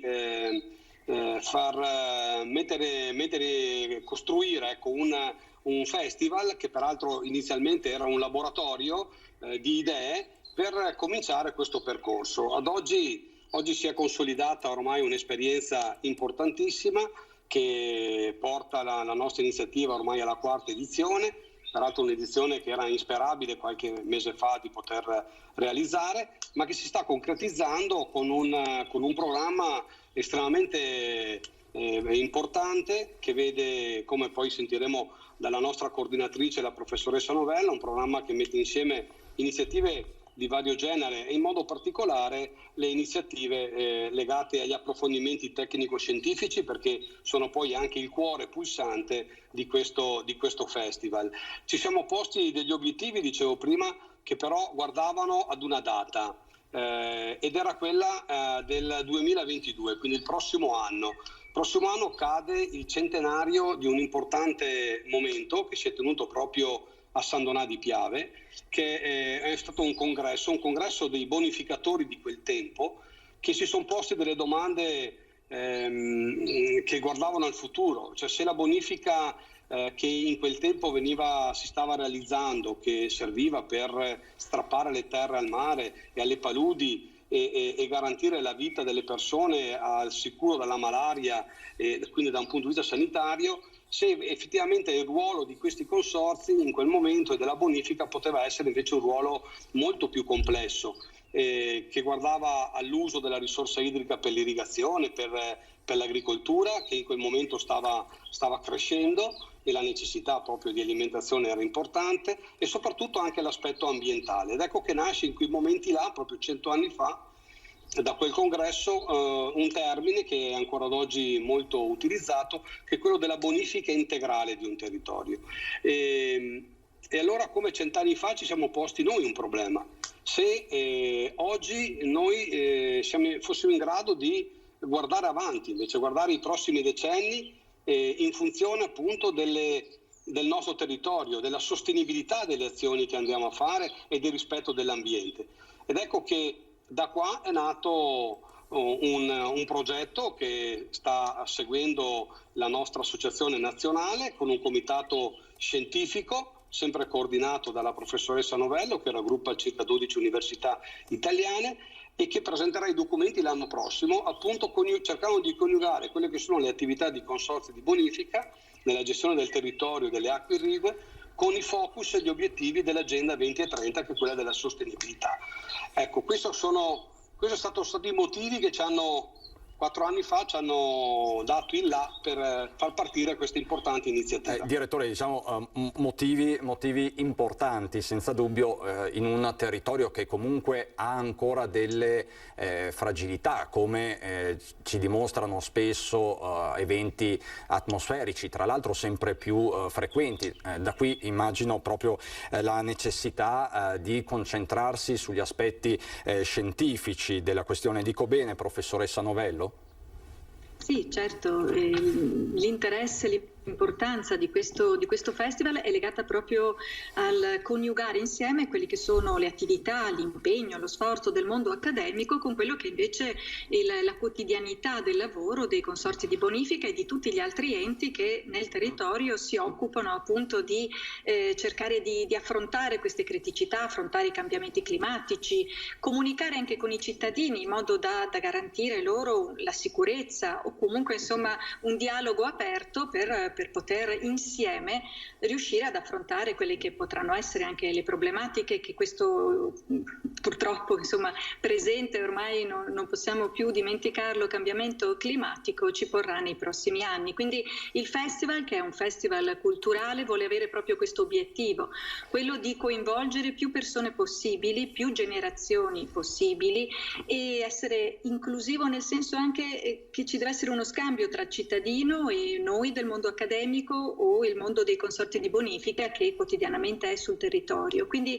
anche oggi nella conferenza stampa abbiamo parlato molto di comunità, perché parliamo di un bene comune, quello che è l'acqua, un bene comune che è il territorio, che è il nostro ambiente, e il modo per preservarlo è proprio quello di sentirci una comunità, e per essere una comunità bisogna dialogare tra di noi, nessuno deve procedere da solo, insomma, nel proprio itinerario, ma essere insieme con gli altri. Il festival allora per questo vuole utilizzare tutti i modi possibili per comunicare questi valori e l'importanza dell'ambiente. Quindi avremo mostre artistiche, abbiamo tour sul territorio, numerosissimi tour sul territorio, abbiamo momenti scientifici importanti, come diceva prima il dottor Crestani, abbiamo coinvolto più di 12 università, solo dell'Università di Padova sono presenti più di 25 colleghi, quindi molti momenti nei quali l'università scende dalla cattedra e si rivolge comunque alla piazza, si rivolge ai cittadini per dialogare con loro, per costruire insieme anche con le amministrazioni locali dei percorsi che saranno poi seguiti nel corso degli anni, appunto. Noi siamo al 4ª edizione, siamo cresciuti molto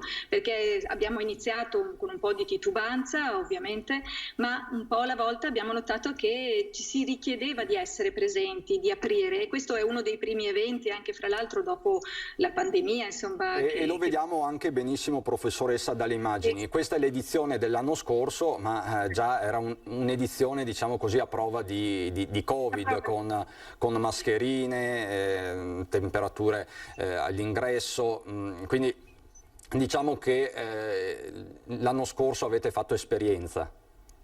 Sì, nei primi 3 anni abbiamo fatto esperienza, ormai siamo maturi e pronti per il prossimo anno.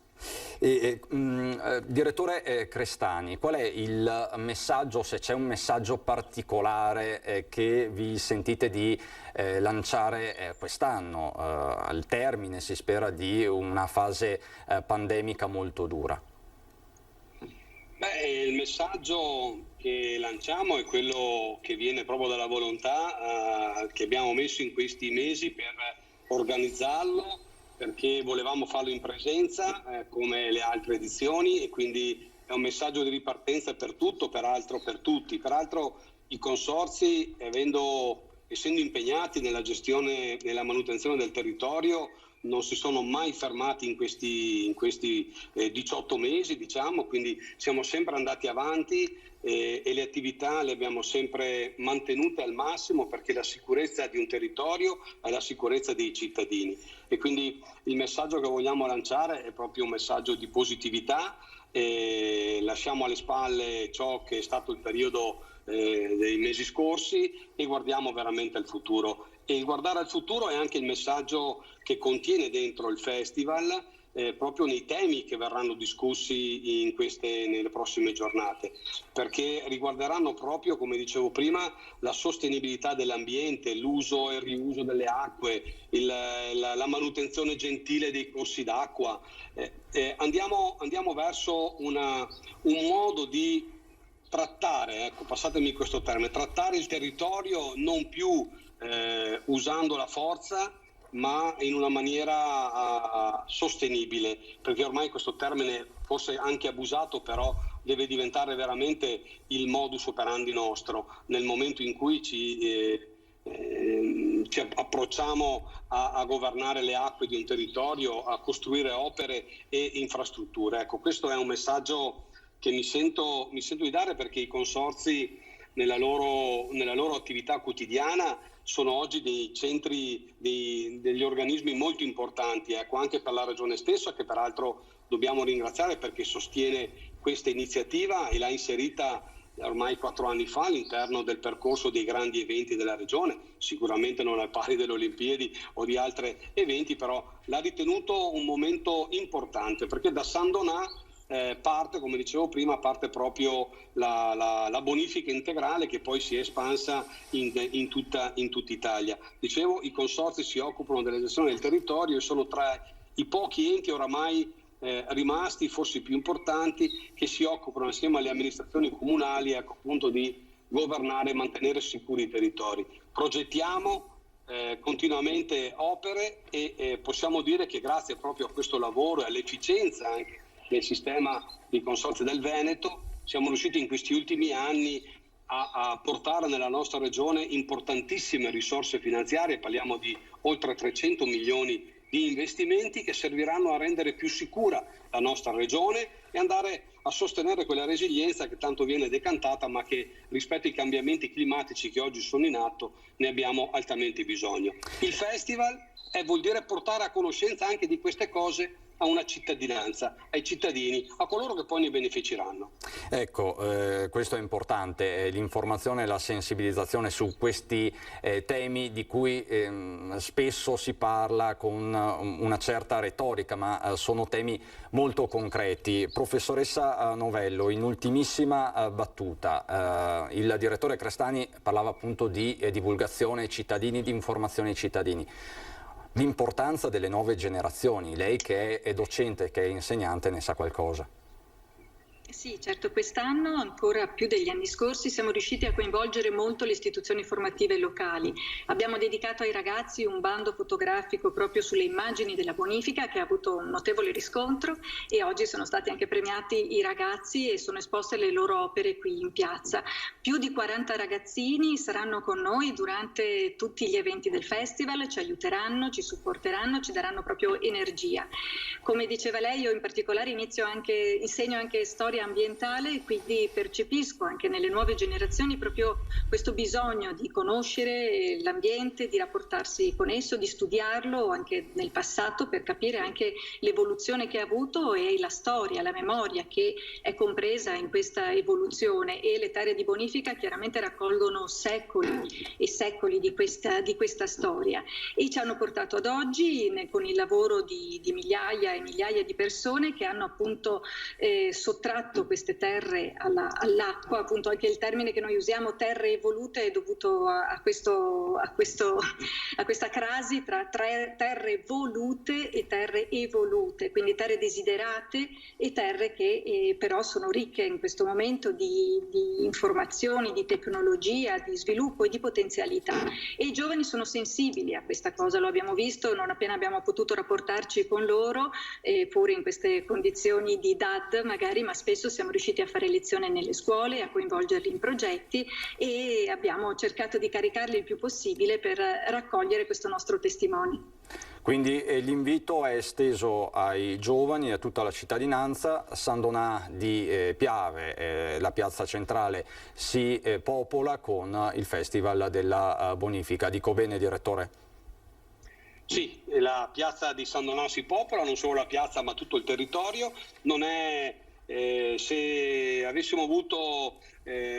non avessimo avuto vincoli nell'organizzazione, il festival sarebbe molto più diffuso, quindi oltre alla piazza di San Donà molti altri luoghi del territorio veneto che sarebbero stati direttamente collegati con il cuore di San Donà, con la piazza che ospita quasi tutti gli eventi, in modo particolare i simposi, i convegni e le manifestazioni più importanti saranno lì, e quindi il programma che in realtà è contenuto all'interno dei nostri siti, quindi dal sito del festival terrevolute.it a quello dell'ambiveneto.it e all'uso dei social che basta cliccare, insomma si riescono a recuperare tutti i programmi, le iniziative e le manifestazioni che si terranno a San Donà.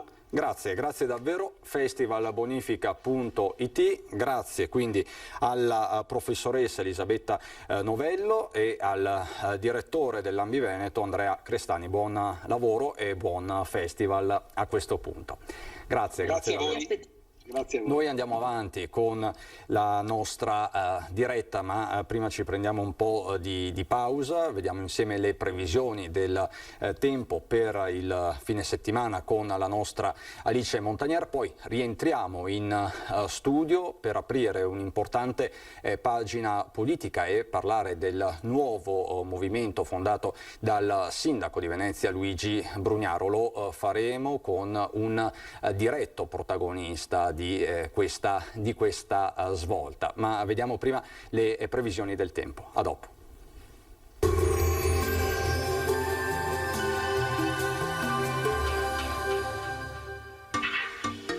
Tremonti, attrezzature e materiale per saldatura professionale a Montebelluna. Bentrovati al meteo. Ultimo weekend di maggio caratterizzato da una situazione tranquilla sul nostro territorio, salvo per i consueti disturbi pomeridiani. Ma diamo uno sguardo più approfondito alla situazione. Sul Veneto inizialmente sarà sereno o poco nuvoloso, salvo per possibili annuvolamenti sulle zone montane. Nel corso delle ore pomeridiane graduale aumento della nuvolosità. Avremo occasionali acquazzoni dapprima sui rilievi, in probabile estensione anche alle aree pedemontane e settentrionali della pianura a partire dal tardo pomeriggio sera. Temperature comunque gradevoli, minime tra 7 e 14 gradi, massime invece tra i 21 e i 25 gradi. Ci spostiamo ora sul Friuli Venezia Giulia, anche qui bel tempo, ma col passare delle ore avremo rovesci sulle Alpi, localmente fin verso le aree pianeggianti. Temperature minime tra 12 e 14 gradi, massime sui 21-23 gradi. Infine uno sguardo alla situazione del Trentino Alto Adige, ampio soleggiamento al mattino, a seguire occasionali temporali sparsi. Temperature minime intorno ai 7-9 gradi, massime infine sui 24 gradi all'incirca. Dal meteo di Antenna 3 per ora è tutto, grazie per l'attenzione e arrivederci.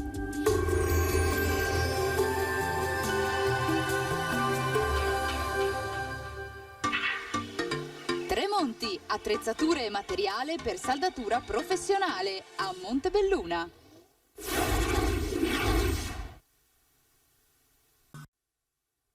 Di nuovo in diretta per aprire una importante pagina politica, perché in questa settimana ci sono stati dei fatti rilevanti dal punto di vista politico. Su tutti la costituzione alla Camera e al Senato dei nuovi gruppi di Coraggio Italia, il movimento fondato dal sindaco di Venezia Luigi Brugnaro, che ha fatto poi sponda con il governatore della Liguria Giovanni Toti, una presentazione avvenuta giovedì mattina che ha terremotato per certi versi il centrodestra. Qui vediamo le immagini della presentazione, che ha avuto anche una certa rilevanza mediatica nazionale, e non potrebbe essere altrimenti, perché di fatto ci troviamo di fronte a un nuovo gruppo politico, e sappiamo quanto sia difficile costituire nuovi gruppi politici nei due rami del Parlamento che abbiano una loro dignità. Lo abbiamo visto a inizio anno, quando c'è stato il momento di transizione fra il governo Conte e il governo Draghi. Ebbene, Luigi Brugnaro ce l'ha fatta e ha portato a casa un primo importante risultato politico. Ovviamente per portarlo a casa servono le truppe cammellate, servono i parlamentari, servono i rappresentanti delle istituzioni. Tra i più autorevoli e importanti del territorio della Marca trevigiana in particolare, che hanno optato per il movimento di Luigi Brugnaro, c'è l'ex sindaco di Pederobba e parlamentare fino a qualche giorno fa di Forza Italia, Raffaele Baratto, che è qui con noi. Buongiorno Baratto. Buongiorno a voi. Grazie per l'invito. Grazie a lei per la disponibilità, anche perché siamo curiosi di capire qual è stata la motivazione che l'ha spinta ad abbracciare questo nuovo movimento. Lei, che è sempre stato un rappresentante di Forza Italia, anche storico e radicato nella Marca, perché ha detto di sì a Luigi Brugnaro?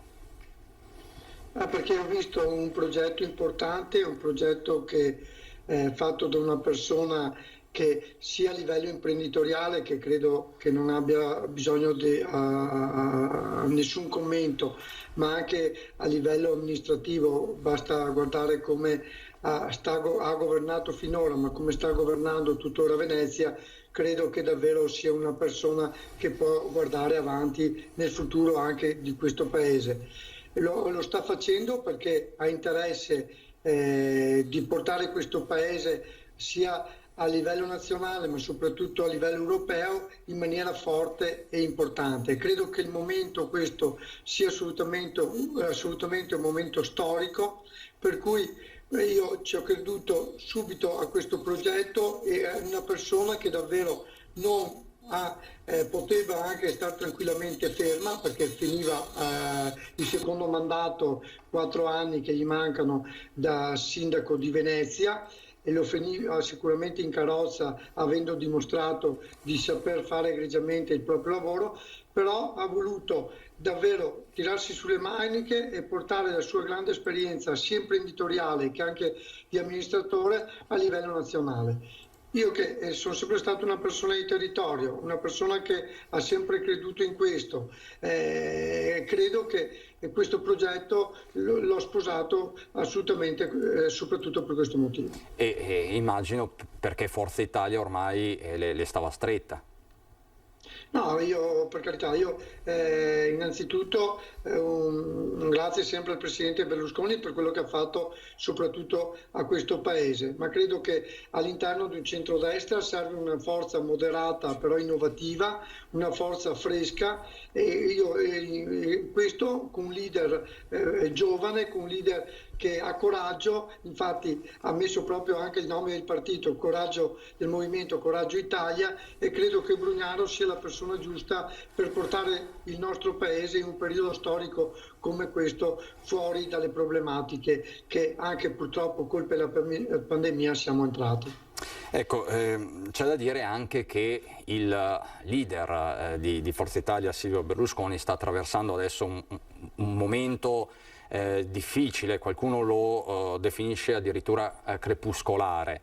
Era il momento, diciamo, di togliersi da Forza Italia, di costituire questo nuovo gruppo? Si poteva fare solo in questo momento? Ma io credo che intanto mi auguro che il Presidente Berlusconi stia bene prima possibile, perché sicuramente la sua esperienza e quello che ha portato e sta portando il Paese sicuramente va dato solo del merito, ma credo che la scelta fatta da Brugnaro sia stata fatta in un momento come questo che non c'entra niente assolutamente con le condizioni di Forza Italia, ma per vedere qualcosa di più importante che guarda, ripeto, verso un futuro di questo Paese che sicuramente ne ha assolutamente bisogno. Ripeto, io vedo in Brugnaro una persona che davvero può dare tanto a questo Paese, una persona che può dare tanto a chi lavora, a chi ogni mattina si alza e deve pensare come davvero impostare una giornata lavorativa, perché oggi è sempre più difficoltoso. Una persona come Brugnaro può dare una garanzia anche su questo, può dare una forza alle nostre partite IVA, può dare una forza a un futuro dei nostri giovani, e credo che questo sia assolutamente il momento più opportuno e il momento più importante. Ripeto, questo è un momento storico per il mondo intero, ma soprattutto per l'Europa e soprattutto per l'Italia.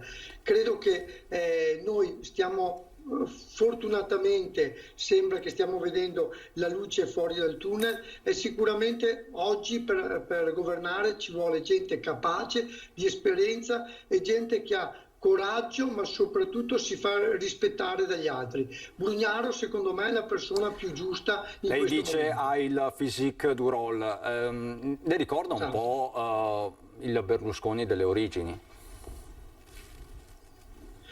Sicuramente Berlusconi, ripeto, è stato un grande, ha portato un'innovazione nella politica in quel periodo, perché era impensabile quello che ha portato lui alla vigilia che qualcuno lo potesse portare, però oggi io vedo Brugnaro che può dare davvero tanto a un paese che ne ha bisogno.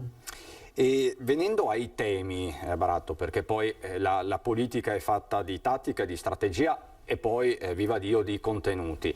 Ieri il governatore Zaia ha rilanciato in maniera molto roboante il tema dell'autonomia, dicendo che adesso la pandemia fortunatamente sembra sta volgendo al termine e bisogna riprendere appunto questo tema. Lei che è stato sindaco, lei che è uomo del territorio e ha parlato fino a poco fa di territorio, come vede questa partita dell'autonomia e come si colloca Coraggio Italia? L'autonomia sicuramente è un fattore molto importante, anche perché non bisogna dimenticarci che è stato fatto un referendum. È stato fatto un referendum con dei risultati molto molto chiari, per cui è stato il consenso molto bulgaro, perché è stato un consenso bulgaro, per cui non bisogna dimenticare cosa vuole la gente. L'autonomia bisogna assolutamente riprenderla in mano in maniera seria e concreta, e Brugnaro sicuramente è una persona che può dar forza a questo. Coraggio Italia darà forza a questo, perché l'autonomia dei territori è importante, ma l'autonomia dei territori non è per isolare i vari territori o per mettere in difficoltà il territorio piuttosto che gli altri, ma per dar forza a tutto un paese, anche perché sappiamo, se il sud è forte, il nord è forte, se il nord è forte, il sud diventa forte, ma bisogna logicamente lavorare insieme, con però autonomie e con particolarità diverse uno dall'altro, che però unite fanno un grosso paese. Le faccio un'ultima domanda, poi allarghiamo il dibattito. Coraggio Italia è una forza moderata, liberale? Dove si colloca e a quale elettorato vi rivolgete? C'è chi dice non solo Forza Italia, non solo il centrodestra, ma anche la parte più moderata del centrosinistra. Ci vuole circoscrivere l'area, la vostra area di riferimento? La nostra è un'area molto molto chiara, un'area moderata, liberale, un'area che guarda verso le partite IVA, un'area che guarda verso i giovani, un'area che guarda a un'Italia che si vuole sviluppare, non un'Italia, un paese che dà assistenza, perché è inutile creare assistenzialismo che non serve. L'assistenza se la dà a chi ha bisogno, in maniera giusta, in maniera programmata, però il paese ha bisogno di crescere. Noi ci collochiamo in questa area, in un'area dove vogliamo che il nostro paese cresca, creando posti di lavoro, creando un Made in Italy forte, perché questa è la forza del nostro paese. Un Made in Italy forte, per cui bisogna aiutare chi lavora e supportare le aziende. Bloccare un attimo le varie importazioni che sono fatte in maniera magari disgregata, in maniera non controllata, che creano solo un danno per i nostri prodotti. Chiarissimo, quindi un messaggio diciamo liberale, l'area di riferimento mi sembra assolutamente chiara. È quello che oggi il Paese ha assolutamente bisogno, perché se non creiamo posti di lavoro, se non difendiamo il nostro lavoro, se non difendiamo le nostre aziende, questo Paese è destinato a fallire. Noi non vogliamo che questo accada assolutamente, perché ripeto, il Made in Italy è riconosciuto in tutto il mondo, però bisogna sostenerlo e rafforzarlo, perché come un'azienda che ha un prodotto suo, che è leader a livello mondiale e non va difesa, questo credo sia assolutamente assurdo. Per cui un paese deve essere come un'impresa, rinnovarsi continuamente e difendere i propri prodotti. Quindi Baratto, mi faccia capire, voi siete anche alternativi ai cosiddetti sovranisti, i vostri alleati naturali, Fratelli d'Italia, Lega e quant'altro? Noi abbiamo un'idea molto chiara, questo. Dopo noi, per carità, siamo alleati sicuramente all'interno di un centrodestra, questo mi sembra che è chiaro a qualsiasi diciamo che vuol capirlo, però noi logicamente vogliamo avere un paese che cresca, lo ripeto, mi scuso se lo ripeto, ma è la cosa più importante, un paese che crea posti di lavoro e che dà sicurezza soprattutto ai giovani. Sento l'entusiasmo degli inizi per certi versi, quindi fa bene a ripeterlo il messaggio. Ecco, chiudo, i giovani devono uscire da un paese per farsi esperienze, ma quando tornano devono trovare il lavoro, perché sicuramente sono i giovani che innovano anche un paese. Bene, allarghiamo il dibattito, c'è qui in studio con me un alleato naturale e fisiologico di Coraggio Italia, Claudio Borgia, Fratelli d'Italia. Buongiorno a tutti. E so che collegato c'è anche Roberto Grigoletto del Partito Democratico. Buongiorno Grigoletto, grazie per la disponibilità.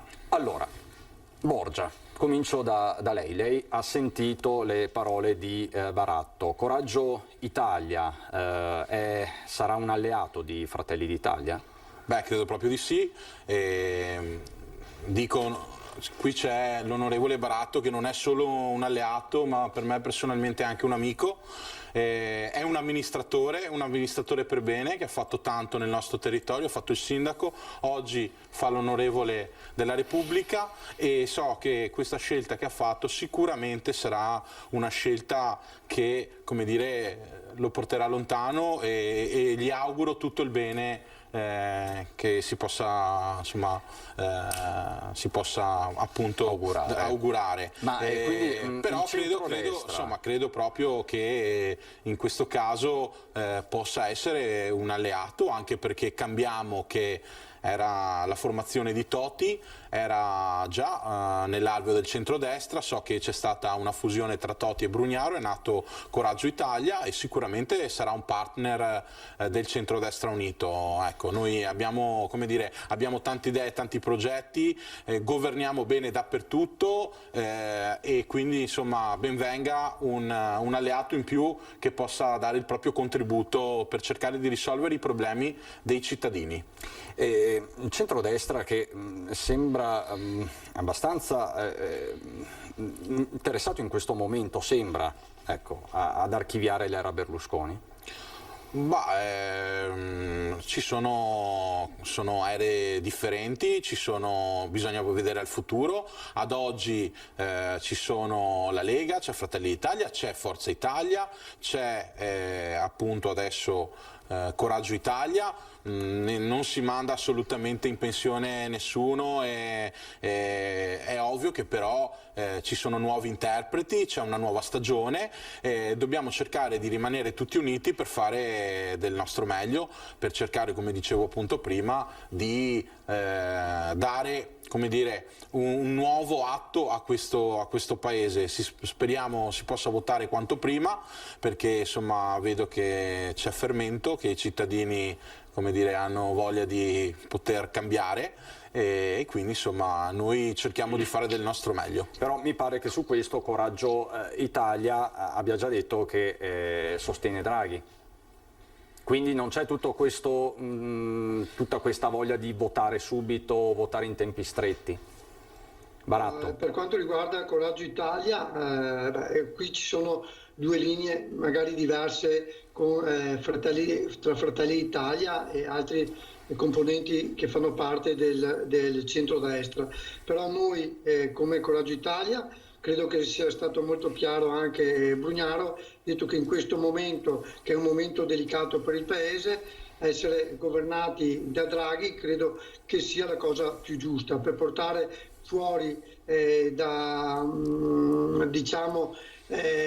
questo momento, che è un momento molto molto delicato, un paese a livello sicuramente molto importante come l'Italia all'interno dell'Europa. Credo che sia assolutamente importante il modo che sta operando soprattutto Draghi a questi livelli. Visto da sinistra questo fermento all'interno del centrodestra, Grigoletto, lei come lo giudica? È positivo? Ci vorrebbe qualcosa di analogo anche nello schieramento di centrosinistra? Una sua valutazione?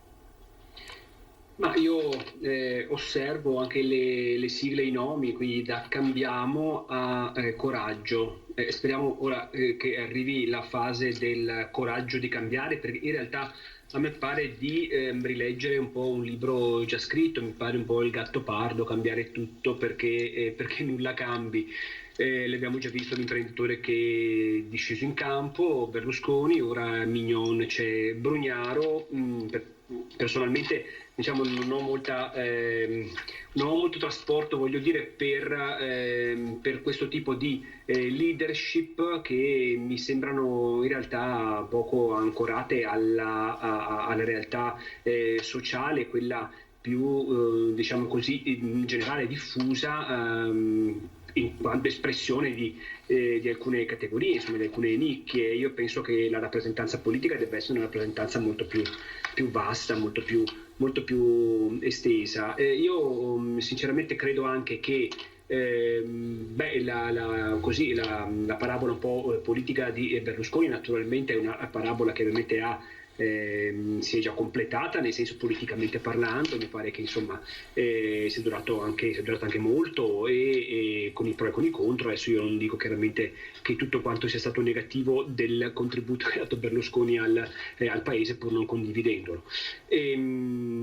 Credo che fondamentalmente ci sia una grossa difficoltà all'interno del centrodestra da parte di un'area che si vede a dover competere politicamente, direi elettoralmente, da un lato con Fratelli d'Italia, che è l'unica all'opposizione, quindi sta lucrando questa appunto posizione che ha in completo isolamento, in felice isolamento, e dall'altro lato anche una Lega, quella di Salvini, perché poi l'altro discorso dovremmo fare con l'altra anima della Lega, quella di Salvini, che è una Lega sovranista, una Lega molto distante da quei ceti moderati. Naturalmente i migliori auguri alla nuova formazione di Brugnaro, auguri anche all'onorevole Baratto, che comunque stimo come persona genuina, che crede in quello che fa, e quindi in questa scelta anche che ha operato. Non lo so sinceramente se è di questo che c'è bisogno per un centrodestra che sia davvero un centrodestra che rappresenti un po' davvero l'area moderata. Io non lo so questo, perché all'interno mi sembra ancora molto condizionata appunto da una destra ancora abbastanza dura su temi. Rigoletto, le faccio una domanda, le chiedo di essere breve, ma solo perché ci sono tanti temi da vedere insieme. Il PD, glielo chiedo perché lei è sempre molto franco, come sta, come lo vede in questo governo Draghi? Lo vedo in qualche modo come gli altri partiti costretto a portare un contributo. È chiaro che è un governo questo di emergenza, di solidarietà, che non è così nazionale, ma è un partito che in questo governo è chiaro che non riesce a esprimere appieno le sue posizioni. L'abbiamo visto insomma anche nei giorni scorsi, Letta con il confronto che ha avuto con Draghi su alcune questioni. È un PD che cerca di risollevarsi, certamente è stato in fatica, bisogna dirlo, occorre riconoscerlo. Quello di Zingaretti è stato oggettivamente molto in fatica. Ora Letta sta cercando in qualche modo di farlo uscire appunto da questo guado. Diciamo che la responsabilità pesa a tante forze politiche, quindi dal PD a Lega e quant'altro. Chi resta fuori, prima Rigoletto parlava di quasi uno splendido isolamento, è Fratelli d'Italia. Voi continuate a rimanere fuori. Guardi, si può servire il paese, lo dico sempre, anche stando all'opposizione, senza chiedere nessuna carega. Quindi senza occupare nessuna carega si può servire il paese. In Parlamento proponiamo delle proposte, delle idee che ogni tanto riusciamo a far passare, ma noi diamo il nostro contributo stando all'opposizione, perché non crediamo in questa sorta di come dire, ammucchiata selvaggia tra i vari partiti, e non crediamo in questo nuovo governo, perché ha fatto molto poco rispetto anche a quello precedente, nel senso è molto in continuità con quello precedente. Dopodiché usare il termine lucrare, dico al collega Grigoletto, credo che sia un termine scorretto, assolutamente scorretto, perché Fratelli d'Italia non lucra assolutamente su niente, su nessuno.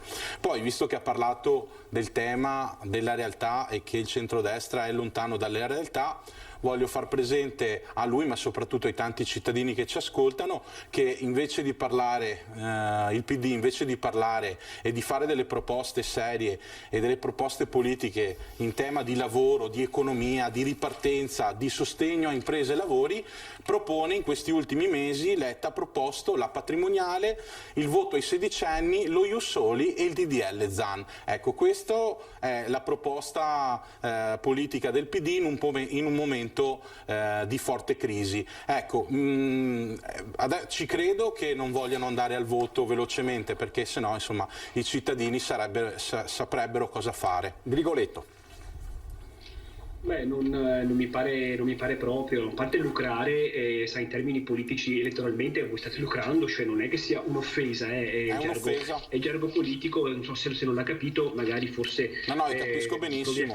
Cogliere anche i significati di quello che ho detto. Certamente non era in senso deteriore, ma elettoralmente voi state lucrando da questa posizione, mi pare evidente, non siete entrati al governo per questo, non stiamo lucrando, cambi termine perché è un termine scorretto, che avete fatto per la commissione appunto sui servizi segreti. Diciamo che lucrare o no... Per quanto riguarda le politiche, no scusi, adesso mi consente, perché io l'ho ascoltata anche se avevo delle cose assolutamente infondate, e quindi lei ascolti le mie e possono essere anche le mie, però abbia la compiacenza di ascoltarle.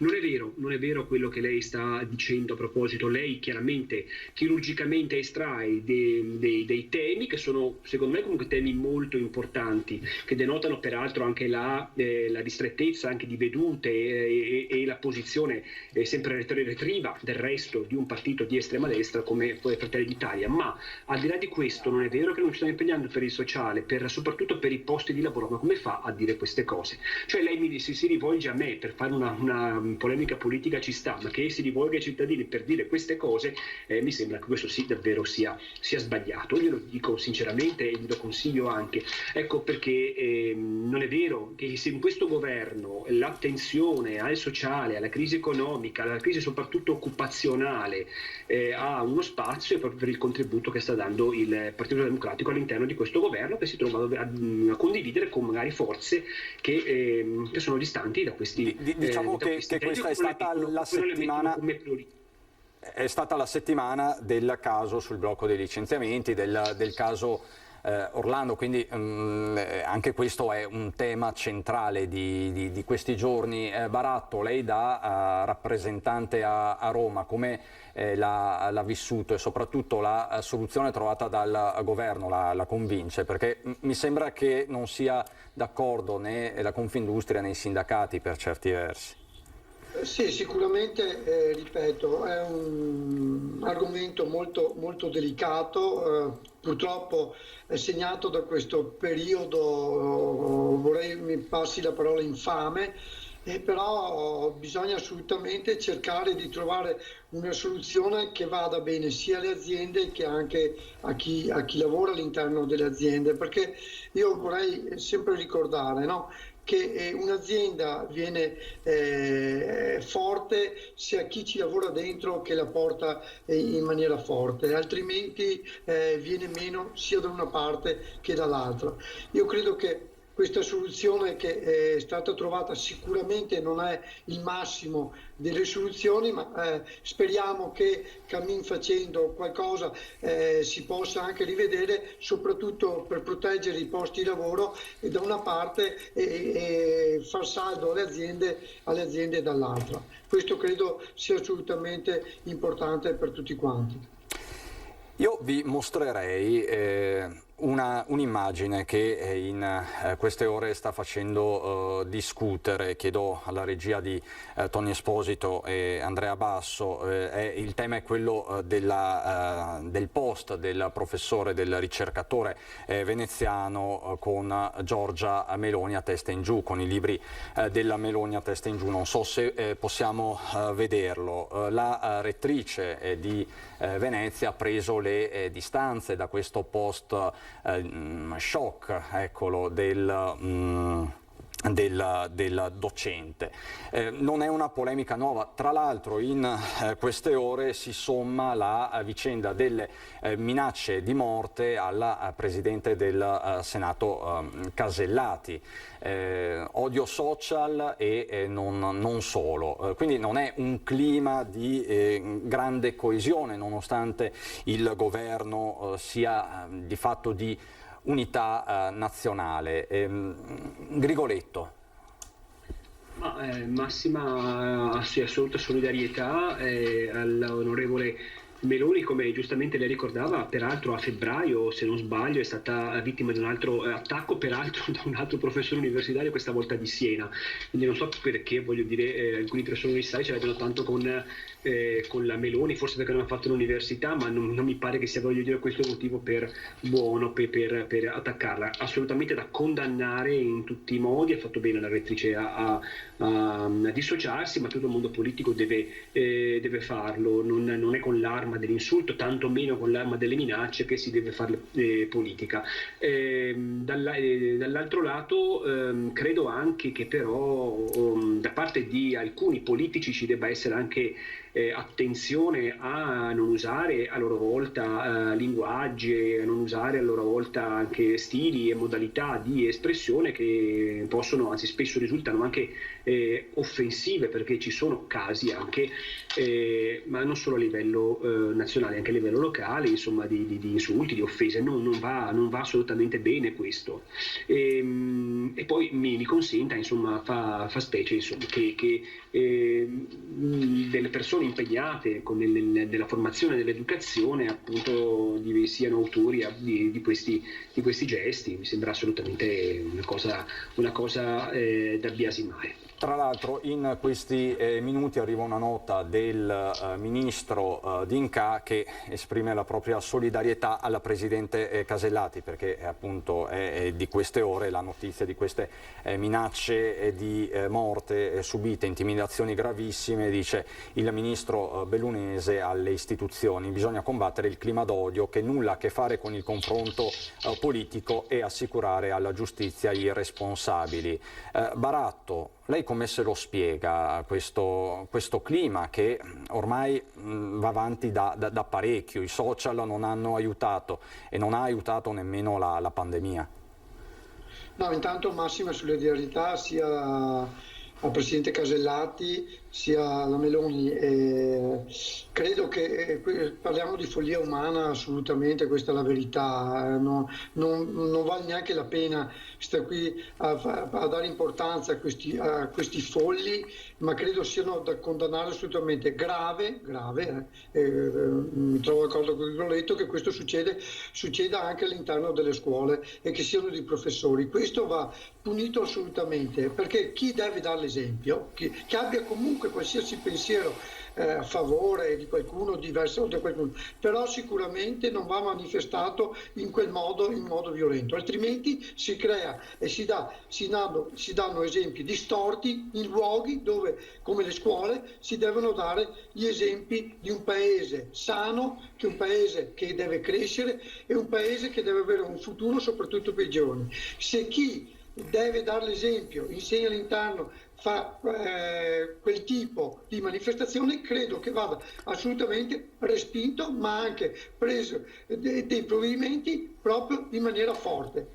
Bisogna essere a casa, si licenzia, basta. Uno non si può sopportare queste cose qua all'interno delle scuole, all'interno degli istituti. Siamo nella follia umana, un paese serio che deve andare avanti in maniera forte, concreta, crescere, non può avere chi insegna ai giovani, chi è all'interno delle scuole che faccia queste cose. Borgia. Io assolutamente non lo accetto. Chiarissimo Baratto. Borgia, ovviamente non è la prima volta. Non è la prima volta e ultimamente si ricorda spesso l'orrida barbaria dei corpi appesi a testa in giù che abbiamo visto anche purtroppo nel nostro paese nell'epoca passata, e sono veramente esterrefatto, soprattutto che l'abbia fatto un docente universitario, un professore associato di storia contemporanea. Io non so cosa possa raccontare agli studenti un professore del genere, se ha queste abitudini. Poi riguardo a quanto detto da Grigoletto, che può essere perché la Meloni insomma, non fosse laureata, non si è laureata, ricordo insomma, che allora questo, come dire, anche Veltroni, figura storica della sinistra, non ha finito gli studi, ma nessun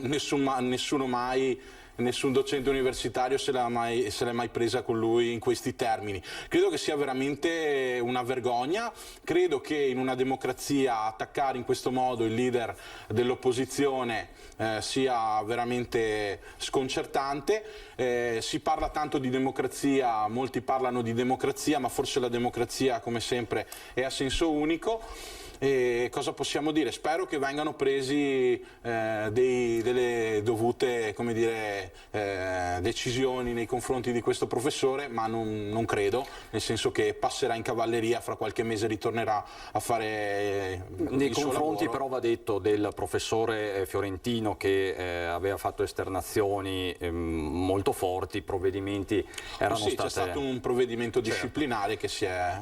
Eppure, torno a Grigoletto, in questo preciso momento storico a livello politico si sta parlando parecchio dell'uso delle parole. Il riferimento è ovviamente al DDL Zan, ne abbiamo parlato anche poco tempo fa sia con Grigoletto, con Borgia e altri, perché il tema è uno dei temi del momento, quindi l'introduzione di misure, di un aggravante sostanzialmente nei confronti di chi incita all'odio nei confronti delle cosiddette minoranze, orientamento sessuale, disabilità e quant'altro. L'evoluzione a livello romano della vicenda vede un muro contro muro fra Lega sostanzialmente, centrodestra e centrosinistra, con le audizioni fissate da ostellare in commissione. Lei come la vede, Grigoletto? Se ne esce sul DDL Zan? Si troverà un'intesa? Sì, mi permetta solo mezzo secondo proprio per precisare a Borgia che assolutamente non ce l'avevo con i non laureati e devo dire che non mi spiegavo questo accanimento da parte del mondo accademico, di alcuni, due per la verità, del mondo accademico contro l'onorevole Meloni, che in università, voglio dire, non ci ha messo neanche piede, quindi non penso abbia pendenze con il mondo universitario in questo senso. Non assolutamente mi sarebbe permesso di criticarla per il fatto che non fosse laureata, ci mancherebbe altro e non è quello che conta. Per quanto riguarda la sua domanda, se ne esce, non lo so, io credo che non se ne voglia uscire da parte soprattutto di chi sta trovando tutti quanti i modi per sabotare questo decreto. Si vuole integrarlo, si vuole ripartire, sappiamo bene, l'onorevole Baratto insomma ce lo può confermare, insomma, che se cambiamo qualcosa bisogna che riparta tutto quanto l'iter, e quindi questo significa rimandare la navicella completamente in alto mare per un'altra volta, e quindi di fatto non farne assolutamente nulla. E per quanto anche, voglio dire, le preoccupazioni che giustamente lei ricordava che ne abbiamo già parlato di recente, le preoccupazioni che proprio il centrodestra manifesta rispetto poi a temi che poi c'entrano, per modo di dire, con i contenuti di questo decreto, come la famiglia, come questa... Voglio dire, è un decreto questo che anche la conferenza episcopale, anche il cardinale Bassetti in qualche modo ha detto, sì certo, alcune cose magari si possono dire anche diversamente, però sull'urgenza, sulla bontà, sulla necessità di provvedere, di intervenire, di sistemare una situazione che continua a provocare delle vittime, perché sono vittime anche quelli degli insulti sessisti, ma degli insulti anche contro chi è portatore di disabilità. È necessario assolutamente porre un rimedio.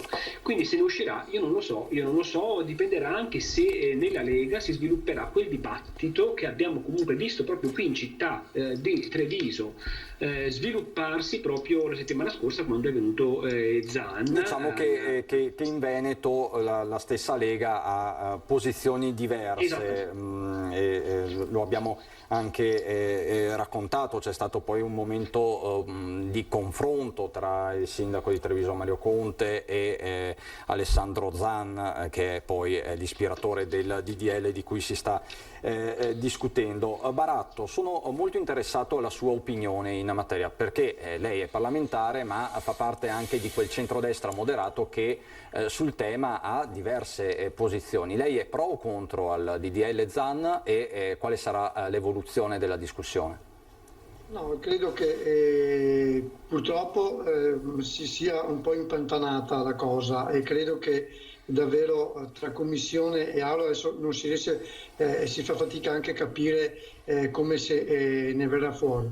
Chiaro che bisogna sicuramente trovare una soluzione a questo. Io su DDL Zan su delle parti sono d'accordo, su delle parti un po' meno, però credo che qui ci voglia un po' di buonsenso da parte di tutti quanti, perché altrimenti da queste situazioni non se ne viene più fuori. Sappiamo che l'argomento è un argomento molto importante, da anni se ne discute, anche la Chiesa è scesa in campo in maniera davvero forte, dicendo che una soluzione bisogna assolutamente trovarla, perché altrimenti viviamo sempre in questo limbo che non si riesce mai a capire e non si riesce a difendere i diritti delle persone, perché magari dopo ma parlo sia da una parte che dall'altra, dopo si va a contestare o protestare, però quando c'è il momento giusto, invece di trovare il bandolo della matassa, si trovano solo delle problematiche sia da una parte che dall'altra. Ecco, io credo che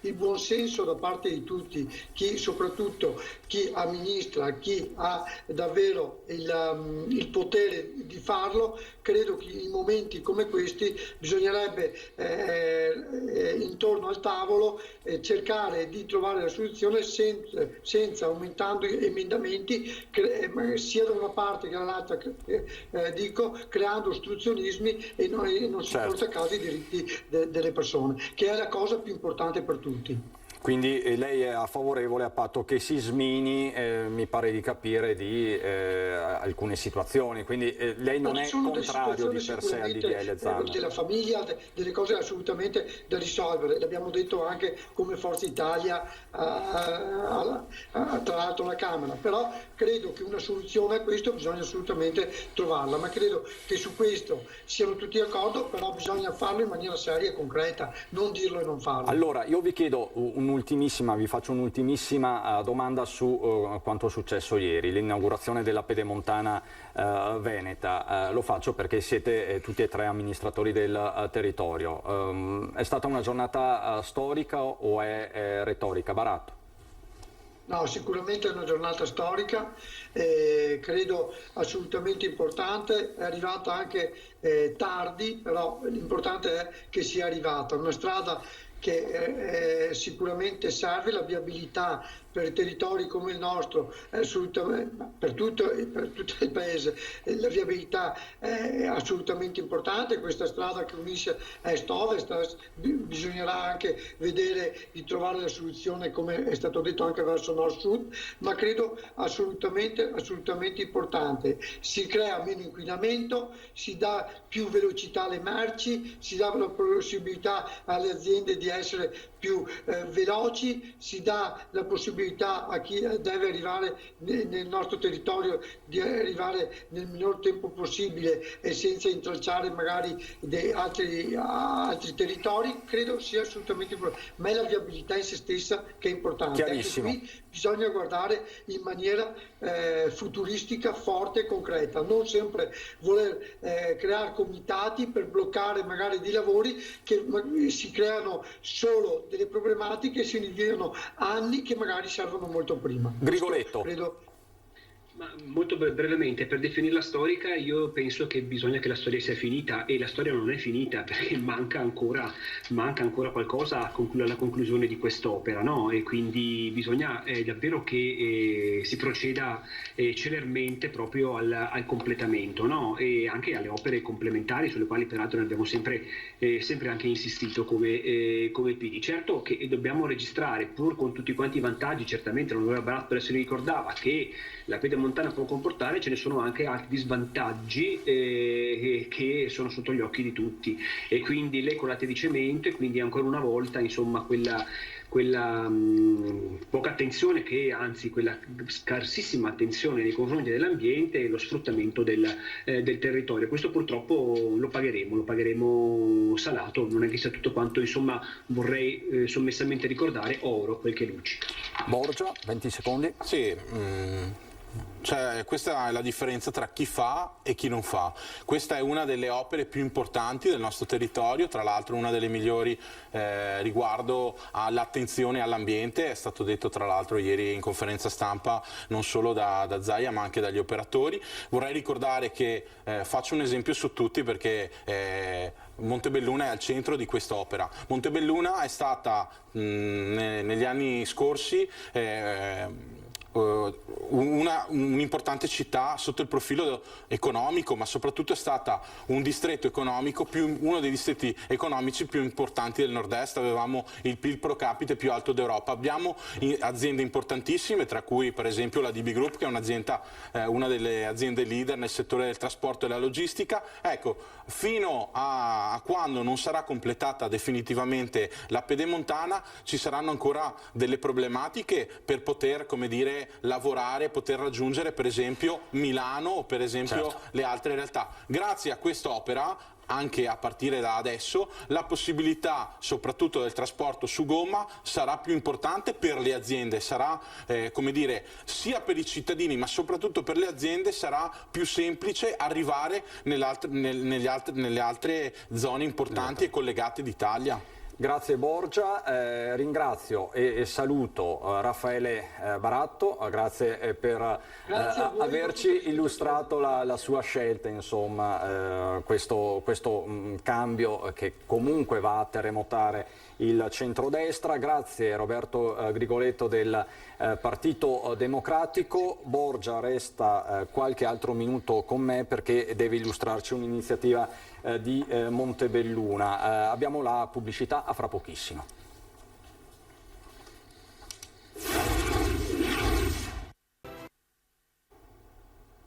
Di nuovo in diretta, siamo alle ultime battute, c'è un aggiornamento che arriva dalla Regione, possiamo vederlo insieme. Questo è il documento ufficiale con le linee di indirizzo per la riapertura, lo vedete, delle attività educative e ricreative per i minori. Parliamo di centri estivi, una realtà che nel Veneto riguarda decine di migliaia di ragazzi. L'assessore Lanzarina parla di procedure semplificate, lo vedremo nel dettaglio nel corso dei nostri telegiornali. Qui con me è rimasto Claudio Borgia, che è sì rappresentante di Fratelli d'Italia ma è assessore all'istruzione in comune a Montebelluna, comune che sta guardando ai centri estivi e ha adottato proprio in questi giorni dei provvedimenti. Assolutamente. Ci siamo fatti trovare pronti e oggi abbiamo lanciato il progetto Estate Montebelluna 2021, dove abbiamo dato più possibilità alle famiglie montebellunesi, abbiamo pensato a 360 gradi. Abbiamo realizzato un albo babysitter con degli operatori e delle operatrici formate da una cooperativa dove il Comune ha sostenuto economicamente il corso e la realizzazione appunto di questo albo. Abbiamo messo in campo un bonus per tutte le famiglie per 5 settimane che mandano i propri figli ai centri estivi, dove daremo un contributo da 150 a 450 euro. Abbiamo sostenuto le parrocchie con un bando importante del Comune dove abbiamo messo 20.000 euro. Abbiamo realizzato come Comune con il MEVE, con il Museo, dei centri estivi comunali con una tariffa agevolata a 45 euro euro a settimana, e abbiamo lavorato con i centri estivi per la comunicazione sui profili del comune, e appena arriveranno le risorse dal Ministero siamo pronti per un bando che andrà incontro appunto alle esigenze dei centri estivi. Tutto questo per sostenere le famiglie, per sostenere i centri estivi, per sostenere l'estate montebellunese. Per un totale, ce lo ripete, di? Per un totale di più di 80.000 euro, e ovviamente la cosa principale è il bonus che appunto, come dicevo prima, andrà alle famiglie, un bonus concreto.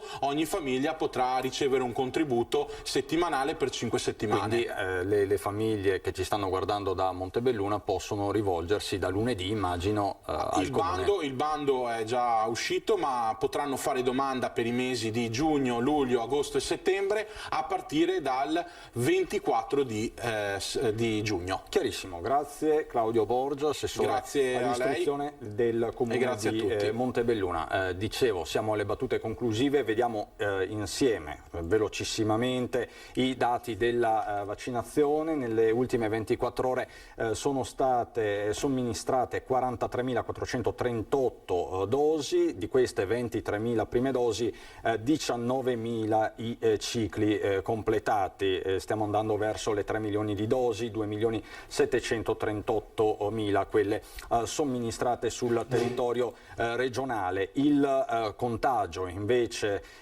va avanti, seppure i numeri siano sempre più ridotti fortunatamente. Parliamo di 102 nuovi casi nella notte, ma ovviamente dobbiamo guardare al dato delle terapie intensive e dei posti letto occupati in area non critica. Sono 77 le terapie intensive, i posti letto, 50 quelli occupati da soggetti ancora positivi. Il dato ovviamente si sta sgonfiando e non può che essere un'ottima notizia in vista della fascia bianca attesa per il 7 di giugno.